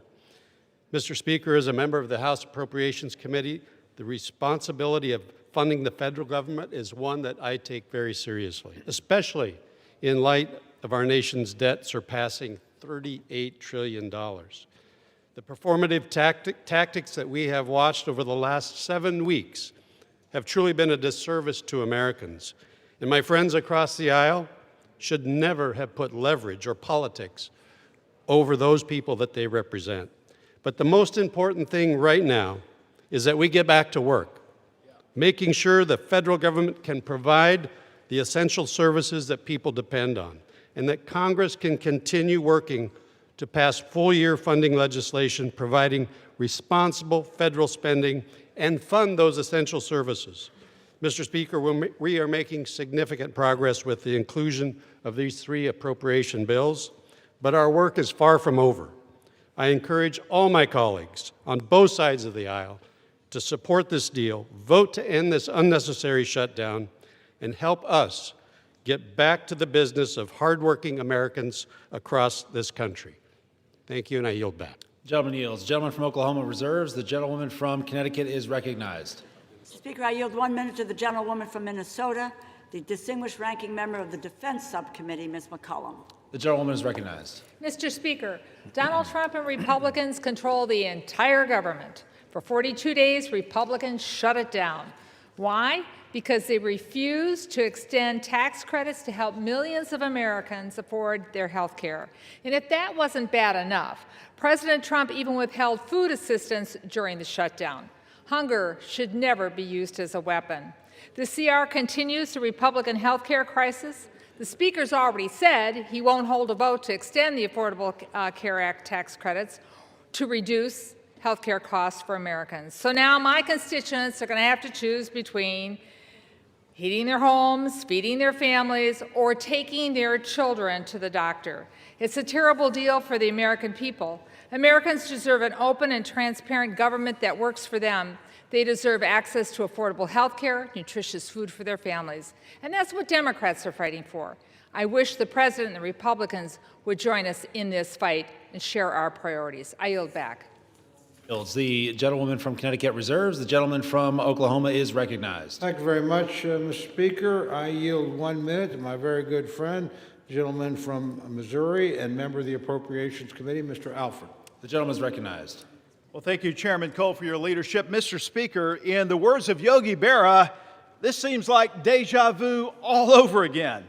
59 days ago, I stood at this very lectern debating the ranking member and a friend of mine over the continuing resolution to keep our government open.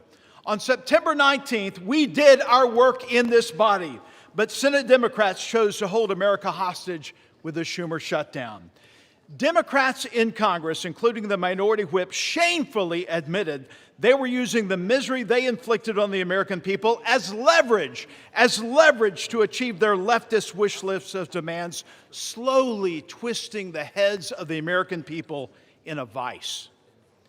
Tonight, I'm relieved to say the misery of the Schumer shutdown is on our doorstep.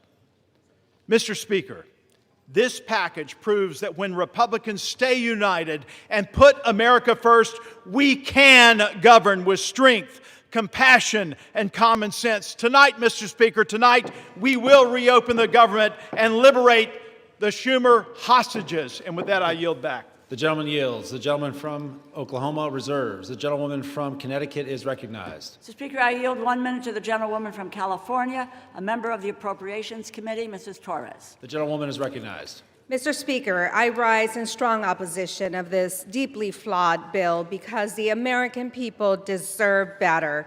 Since Trump returned to office, Republicans have created an affordability nightmare, a mass transfer of hard-earned taxpayers' dollars to billionaires. In my district alone, more than 350,000 people are facing skyrocketing health care costs or cuts to critical services.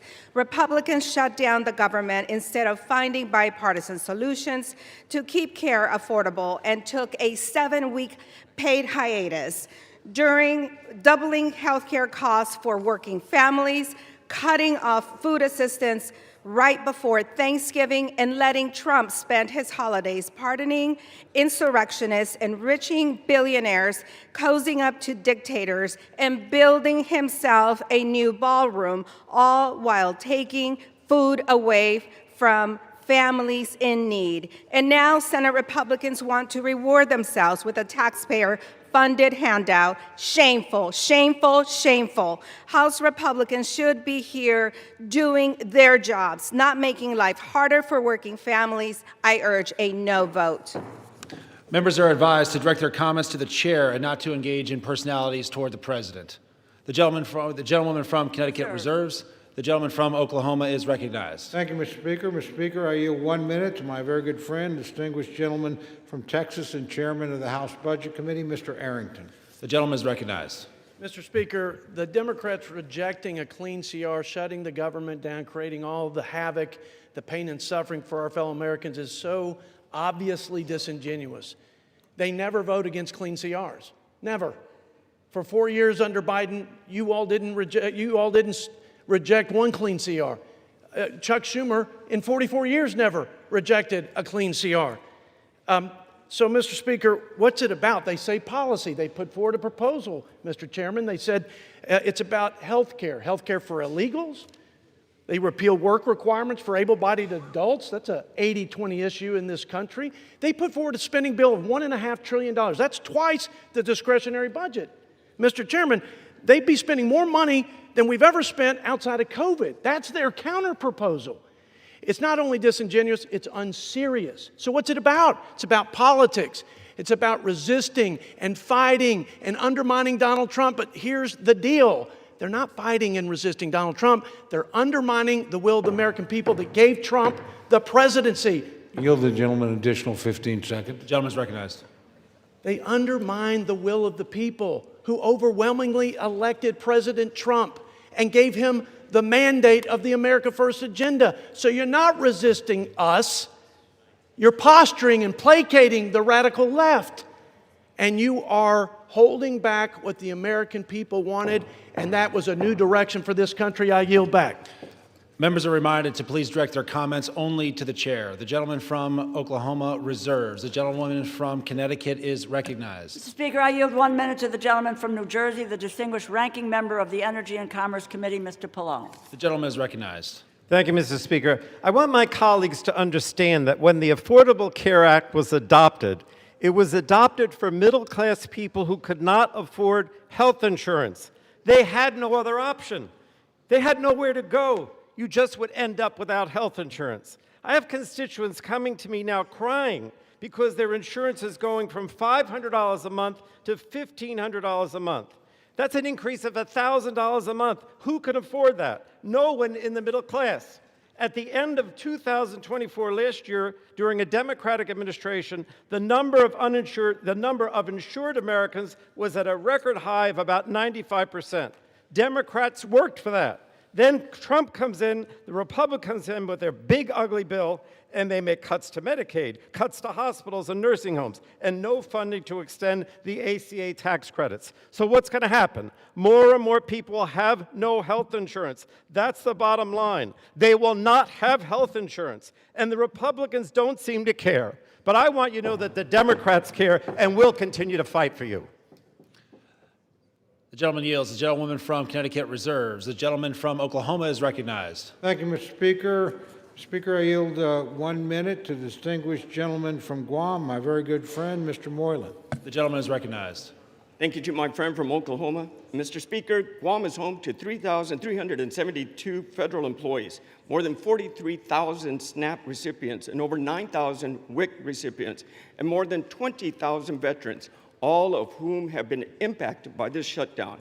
If we continue to put politics over our country, my constituents will continue to suffer. Simply put, this gets us back on track, ensures funding for those who need it is in place, and turns the lights back on.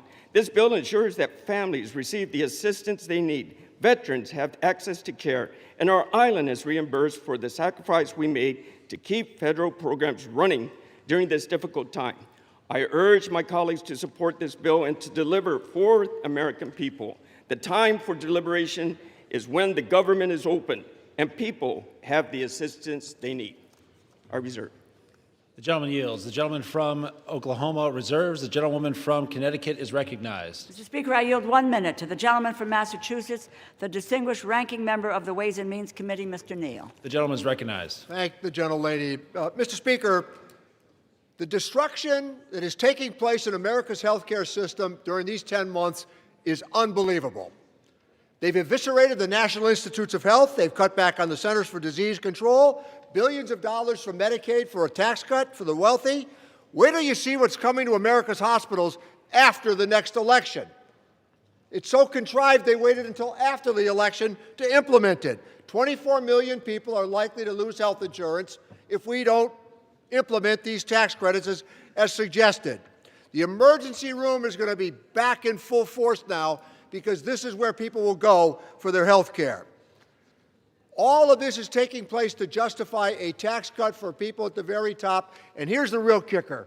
Our Republican colleagues of fiscal probity borrowed the money for the tax cuts. In 2017, it's $2.4 trillion. In the last tax bill, almost $4 trillion is borrowed for a tax cut for wealthy people.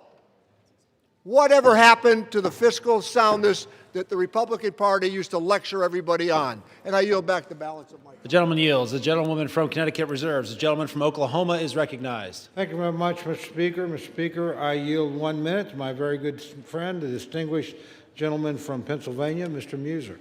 The gentleman is recognized. I thank Chairman Cole for his leadership. Mr. Speaker, if this were a library, we would have the fiction side over there and the nonfiction side over here. The only thing that's not fiction, however, is their consistent criticism of the healthcare system known as Obamacare that they created. That's what this fight seems to be about. And that's the one end of things that is truthful. Today, Mr. Speaker, after 6 weeks of no pain, lots of pain and no gain, they're going to vote again to keep the government closed. They're going to vote again. They're whipping their votes so they would not be paying federal workers. They won't be funding essential programs like SNAP and undo the chaos at our airports. Okay, I spent the last 43 days in my district talking with these groups, talking with SNAP, talking with Head Start, seeing their pain, realizing it, understanding it. Some of my colleagues did the same, but shockingly, They're still going to vote to keep the government closed and keep this funding from being delivered. It's time to fix the damage the Democrats have caused. With this vote tonight, Republicans will restore SNAP payments. We'll get TSA and air traffic control. Yield the gentleman an additional 15 seconds. And you know what, Thank you, Chairman. And you know what, Mr. Speaker? Yesterday was Veterans Day. Veterans didn't fight for the red. They didn't fight for the blue. They fought for the red, white, and blue.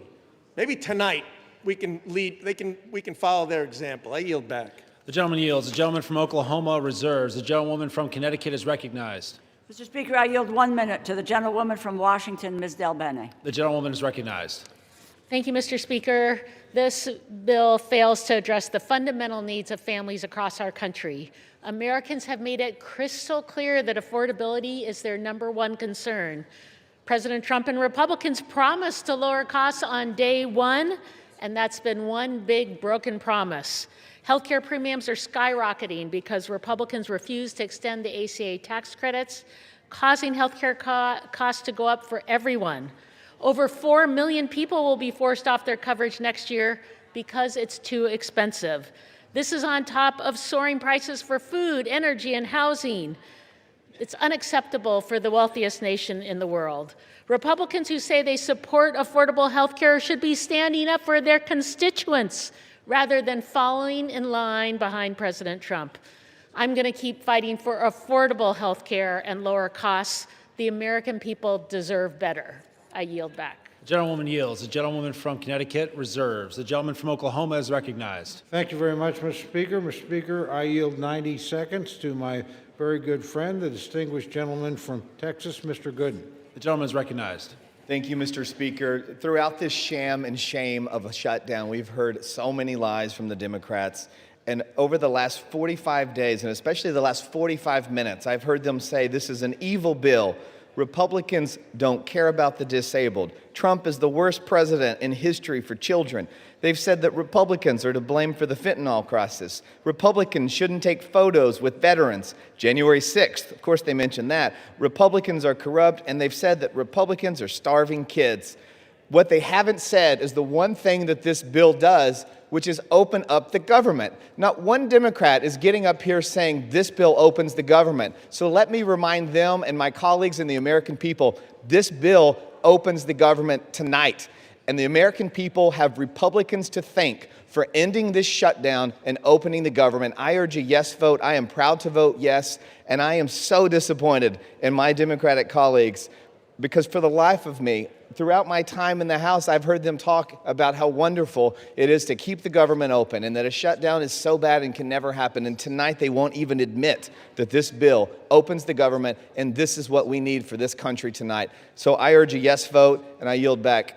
The gentleman yields. The gentleman from Oklahoma reserves. The gentlewoman from Connecticut is recognized. Mr. Speaker, I yield 1 minute to the gentlewoman from California, Ms. Barragan. The gentlewoman is recognized. Thank you, Mr. Speaker. I oppose the Republican spending bill that makes health care more expensive for hardworking Americans. While Republicans were on their 7-week-plus vacation, all our constituents were receiving notices of premium increases. A constituent of mine, a lifelong educator, has been told that her premiums will jump from $383 to nearly $1,000. Meanwhile, Trump and Republicans can find money for a fancy ballroom. They can give tax breaks to billionaires. And they even included millions of dollars in cash payouts in this bill for 8 Republican senators. If anyone else in government gave themselves millions in taxpayer money, they would go to prison. But for Americans trying to afford health care, not $1 in tax credits. House Democrats are united against this corrupt bill and will keep fighting to protect America's health care. I urge my colleagues to reject this bill. I yield back. The gentlewoman yields. The gentlewoman from Connecticut reserves. The gentleman from Oklahoma is recognized. Thank you very much, Mr. Speaker. I yield myself such time as I may consume. Mr. Speaker, it's been an interesting debate. Frankly, as a couple of my colleagues have suggested, a lot of the rhetoric on the other side hasn't had much to do with the legislation in front of us.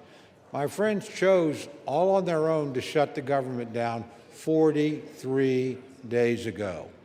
During that time, soldiers have had to worry about getting paid. The only reason they were paid is the President of the United States managed to pull a rabbit out of the hat twice or we've had military families completely unpaid. We have our air traffic controllers. Most of us flew here today or yesterday or in recent days. They're keeping the skies as safe as they can, but they haven't gotten paid. We're in this Capitol building. We're under the protection of the Capitol Police. They do a splendid job. They keep doing their job. They haven't been paid. We have people that are in desperate need of some of the services that this government has promised to give them. SNAP and WIC, that's at risk unless we pass this legislation tonight. So we can have all these debates about all these other issues. As a matter of fact, my friend, the Speaker, his counterpart in the United States Senate, the Majority Leader, and the President said, when you open the government, we'll be happy to talk to you about some of these issues. But you're not going to shut down the government, punish the American people, put people's lives at risk, and think we're going to sit down and negotiate with you under those circumstances. That is not going to happen. We told you 43 days ago, from bitter experience, government shutdowns don't work. They never achieve the objective that you announced. And guess what? You haven't achieved that objective yet, and you're not going to. We did the same thing twice, so I'm not saying that we've got clean hands over here. You guys did it on DACA, didn't work here, not going to work here. Only people that have suffered have been the American people, the people that we're all here to serve.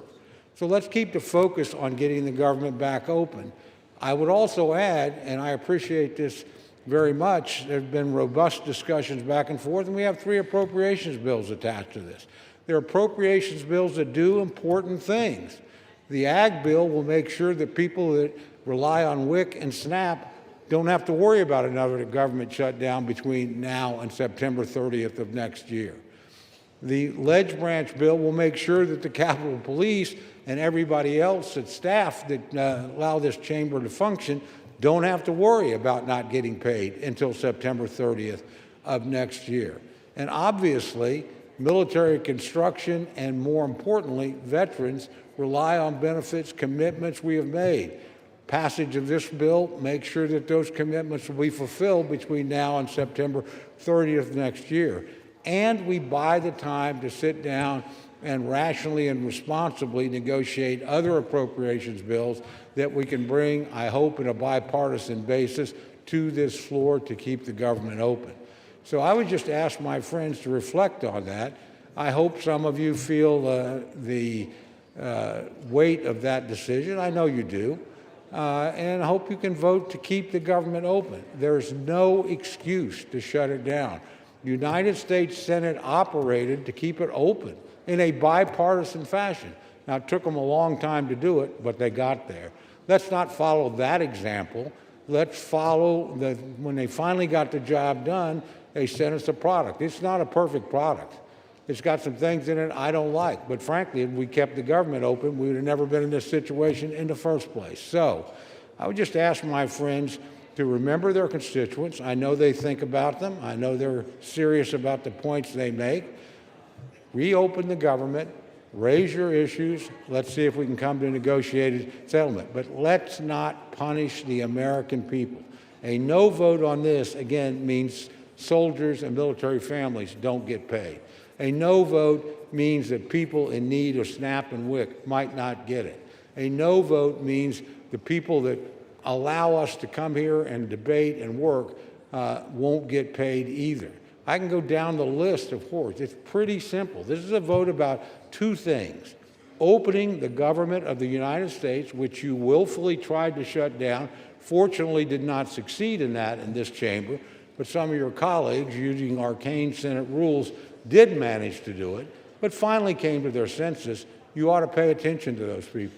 They said, enough is enough. Let's reopen the government. I would urge my colleagues to do that today, and I hope it's done in a bipartisan way. With that, I reserve the balance of my time, Mr. Speaker. The gentleman reserves, and members are reminded to direct their remarks only to the chair. The gentlewoman from Connecticut is recognized. Mr. Speaker, I yield 3 minutes to the gentlewoman from Massachusetts, the distinguished Democratic whip, Ms. Clark. The gentlewoman is recognized. Thank you. Donald Trump said the cost of living crisis is fake news, A con job by the Democrats. Mr. Speaker, 60% of Americans can't afford a basic quality of life. 45% have had to skip a doctor's appointment or a prescription because they can't afford it. 41% are living with medical debt. The American people are simply not making it. Not only is that crisis real, it is a crisis that Republicans promised to solve.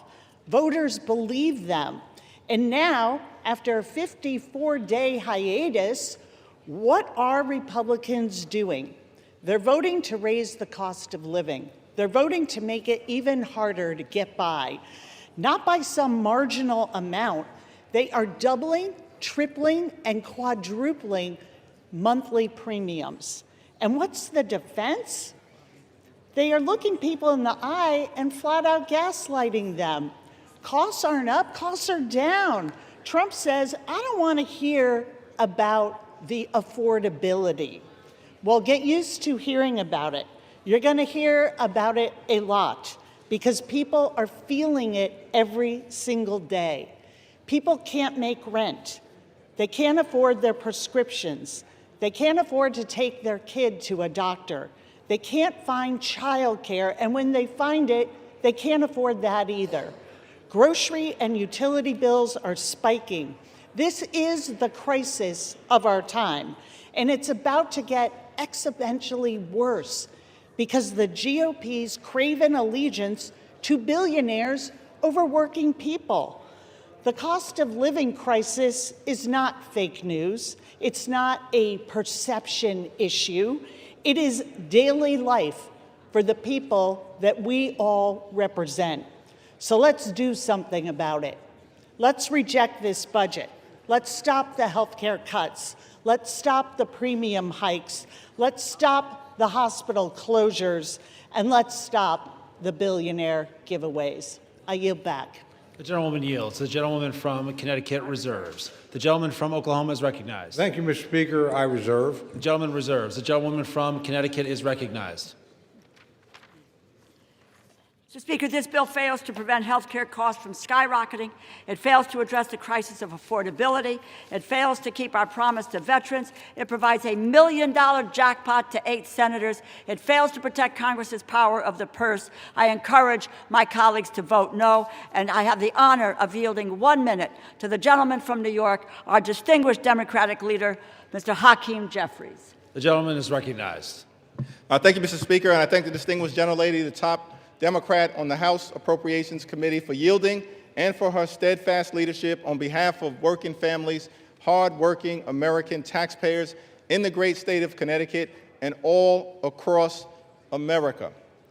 Mr. Speaker, I rise today in strong opposition to this woefully inadequate spending bill that fails to decisively address the Republican health care crisis and fails to extend the Affordable Care Act tax credits for tens of millions of Americans.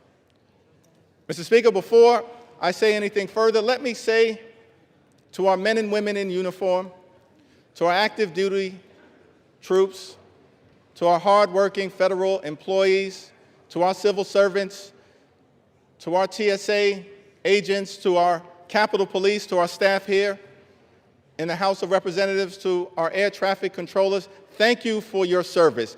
Thank you for your sacrifice. Thank you for the work that you do on behalf of the American people each and every day.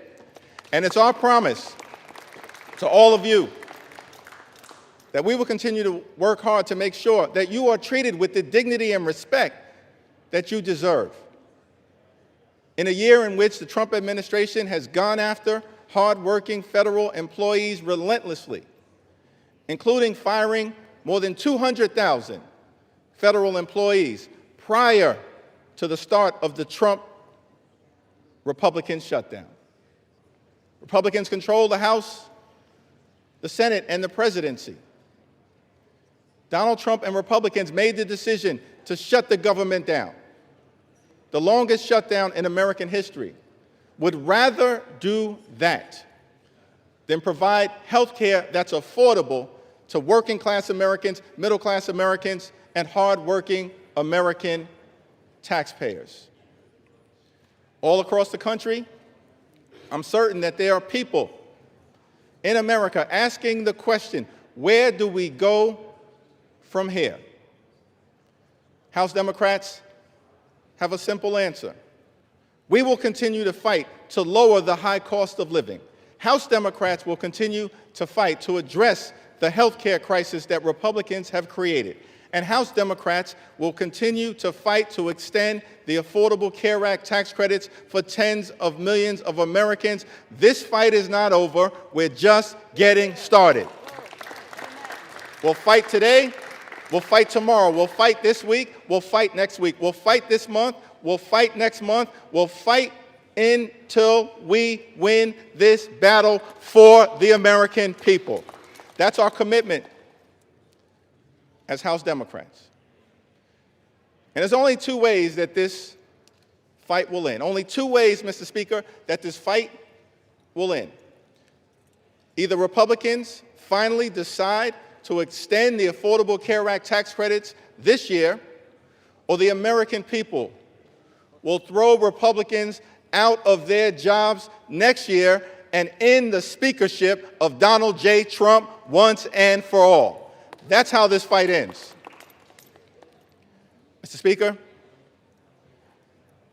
during this painful Trump-Republican shutdown, what we've seen is two different philosophies in terms of how to govern for the American people. The Democratic Party philosophy is clear. We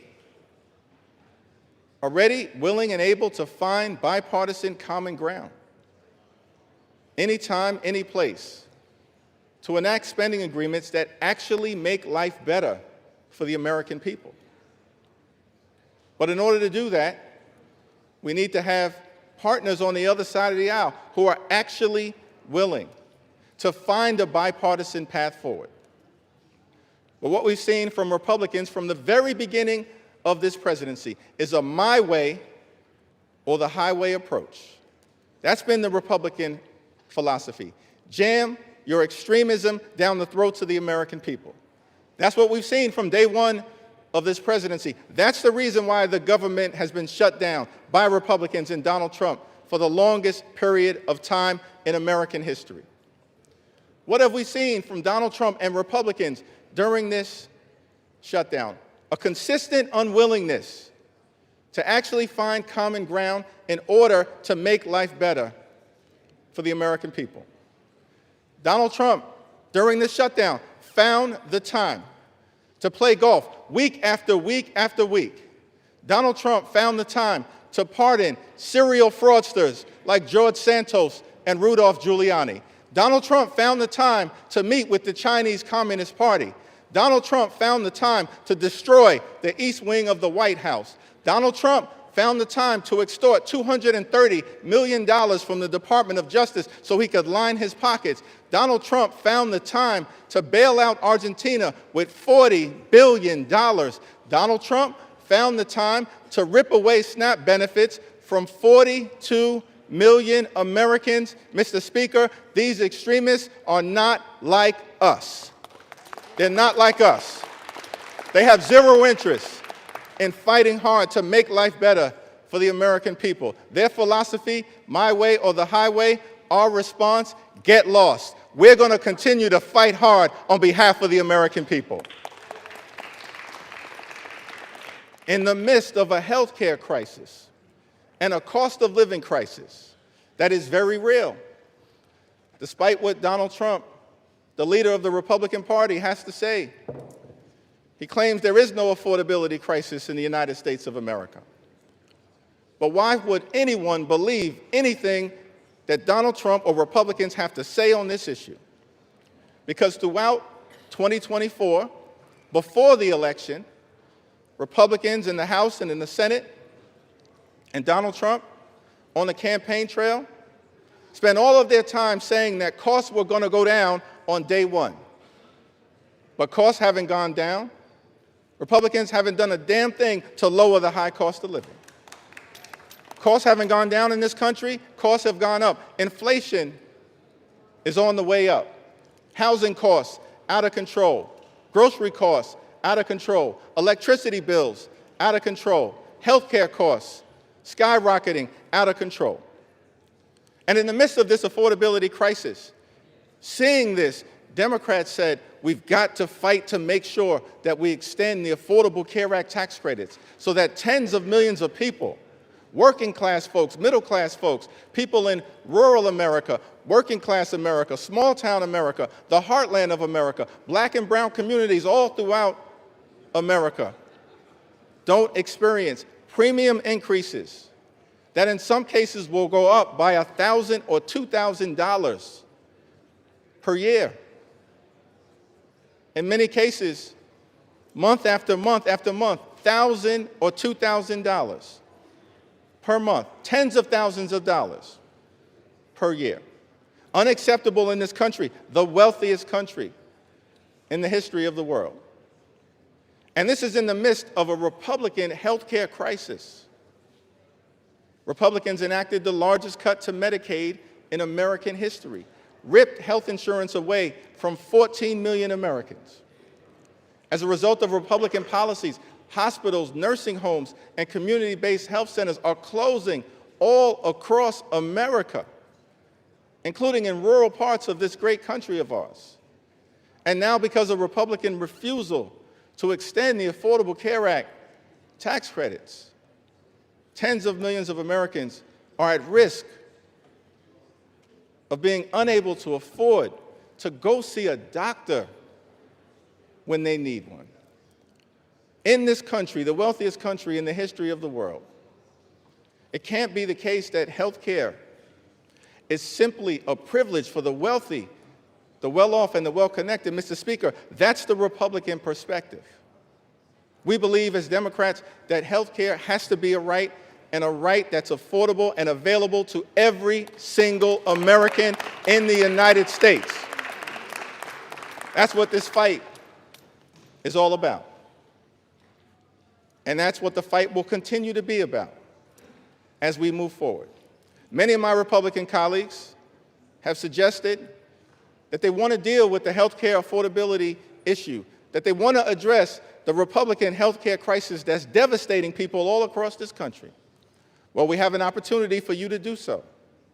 There's a discharge petition connected to legislation that House Democrats have introduced to extend the Affordable Care Act tax credits for 3 years, because we believe that working class Americans, middle class Americans, and everyday Americans deserve the same level of certainty that Republicans always provide to the wealthy, the well-off, and their well-connected donors. Working class Americans deserve that level of certainty. So join us in extending the Affordable Care Act tax credits. It's not too late.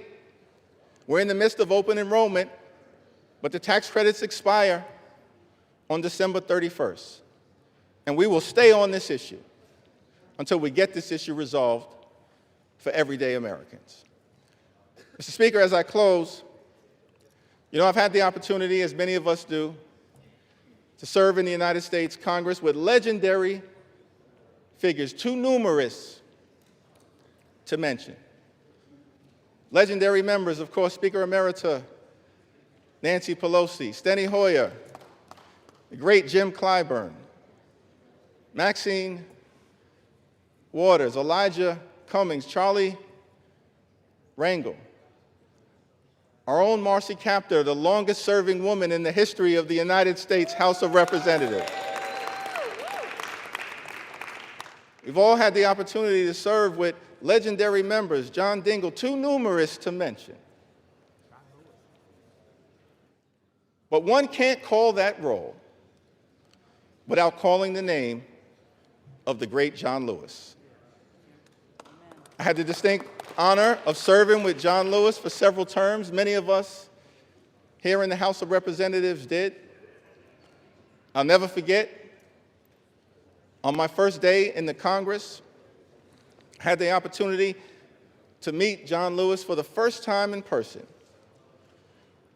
And he called me over to see him on the House floor, and he just asked me a simple question. He said, "Are you the new guy?" And I said, "Yes, sir, Mr. Lewis, I am." And he said, well, we're colleagues now. You don't have to call me Mr. Lewis. You can call me John. I said, yes, sir, Mr. Lewis, I understand. And then he said to me, you're from Brooklyn, right? Now, Mr. Speaker, I got to be honest, I was tempted to say, Brooklyn is always in the house. But instead, since my mother raised me with some sense, Lenita Jeffries, I said, yes, sir, I'm from Brooklyn. And then he said something to me that I've never forgotten. He said, well, I hear some positive things about you from your predecessor, but Washington, D.C., young man, can be a rough place. So I don't want you to get into any trouble unless it's good trouble. And I just wanted to stop by on the House floor to make sure it was clear to the American people that the spirit of John Lewis lives amongst House Democrats, and we will continue to get into good trouble to make their life better.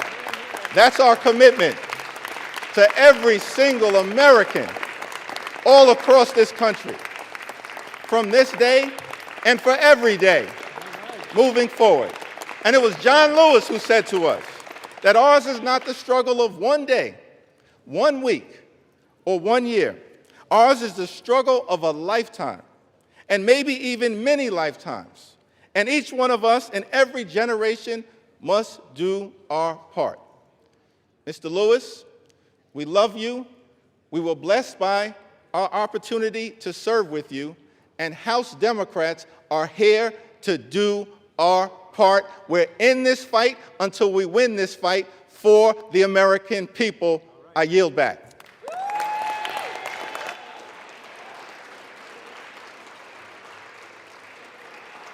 The gentleman yields. Members are reminded to refrain from engaging in personalities towards the president. The gentlewoman from Connecticut has 30 seconds remaining and is recognized. I yield back the balance of my time. The gentlewoman from Connecticut yields. The gentleman from Oklahoma is recognized. Thank you very much, Mr. Speaker. It's my distinct pleasure to yield the balance of our time to the distinguished Speaker of the House, my very good friend and a person I admire greatly. 1 minute. 1 minute. I'm actually just going to hold you to 1 minute, Mr. Okay. Speaker.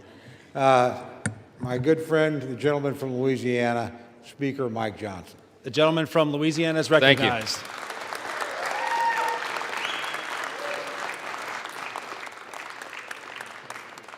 I want to thank my friend Chairman Cole's done an extraordinary job in this process. And Mr. Speaker, we all know why we're here. House Democrats voted to shut the government down. It was 54 days ago when we had that vote, September 19th. And since that time, Senate Democrats have voted 14 times to close the government. Republicans voted a collective 15 times to open the government for the people, and the Democrats voted that many times to close it. And then they admitted, many of them, and we could name them here, but I'm not going to take the time, they admitted that they were using the American people as leverage in this political game. They knew that it would cause pain, and they did it anyway. The whole exercise was pointless. It was wrong, and it was cruel.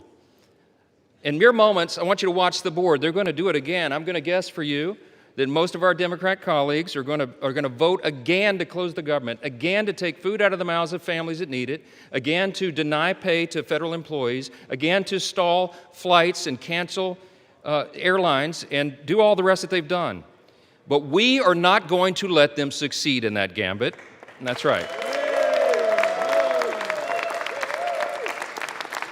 While the Democrats keep voting to shut the government down, Republicans are going to vote to open it back up. And with that, we're going to get the American government running again and working for the people as they deserve. I'm going to close with this. You know, as Speaker, you have the ability to talk as long as you want, but I'm not going to do that tonight. We're not going to waste any more time of the people.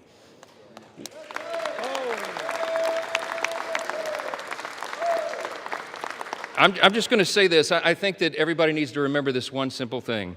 From the very beginning of this whole ordeal, on the Republican side, we operated in good faith. We offered a clean, nonpartisan CR.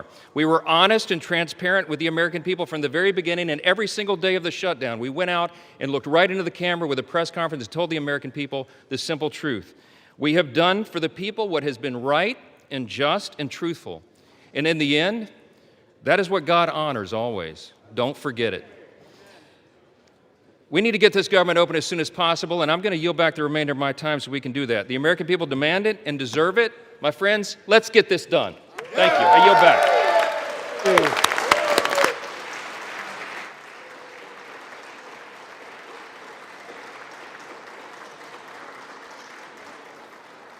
Proud of you. The gentleman yields. The gentleman from Oklahoma has 3 minutes remaining and is recognized. I yield back the balance of my time. The gentleman yields. All time for debate has expired. Pursuant to House Resolution 873, the previous question is ordered. The question is on the motion by the gentleman from Oklahoma, Mr. Cole. All those in favor say aye. All those opposed say no. In the opinion of the chairs, the ayes have it. For what purpose does the gentleman from Connecticut stand? Mr. Speaker, I request the yeas and nays. The yeas and nays are requested. Those favoring a vote by the yeas and nays will rise. A sufficient number having risen, the yeas and nays are ordered. Members will record their votes by electronic device. This is a 15-minute vote.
On this vote, the yeas are 222, the nays are 209. The bill is passed. The motion is adopted.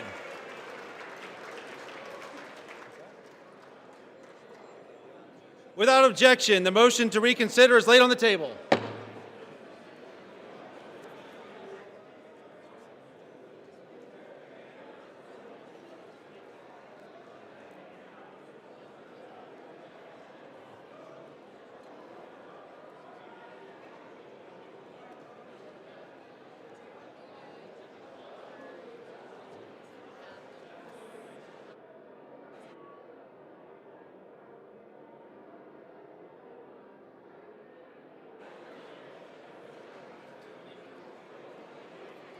Don't you get the House in order? The chair lays before the House a communication.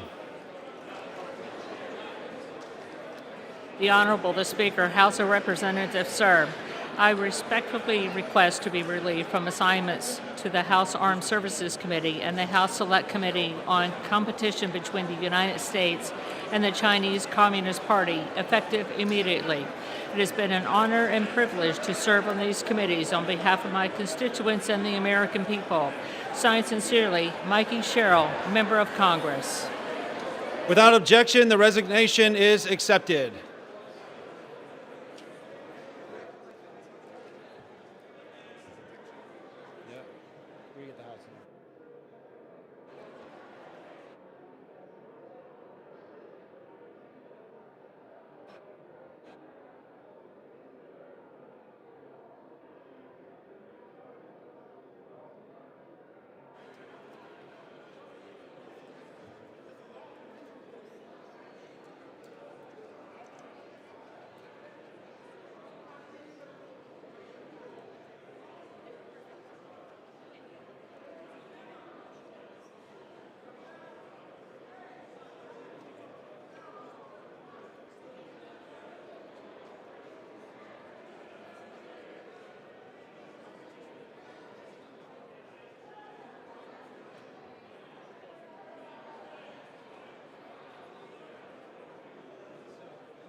The House will be in order.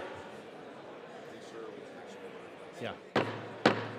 Shh. The House will be in order. For what purpose does the gentleman from Kentucky seek recognition? Mr. Speaker, I offer a privileged resolution and ask for its immediate consideration. The clerk will report the resolution. House Resolution 874, resolved that the House has heard with profound sorrow of the death of the Honorable Richard B. Cheney, a former Vice President of the United States of America. Resolved that the clerk communicate these resolutions to the Senate and transmit a copy thereof to the family of the deceased. Resolved that when the House adjourns today, it adjourn as a further mark of respect to the memory of the deceased.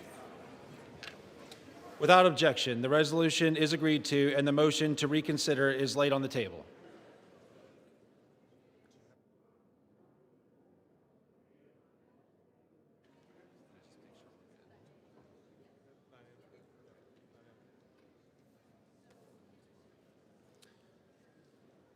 Pursuant to Clause 13 of Rule 1 and House Resolution 874, the House stands adjourned until 9 a.m. tomorrow as a further mark of respect to the memory of the late Honorable Richard B. Cheney.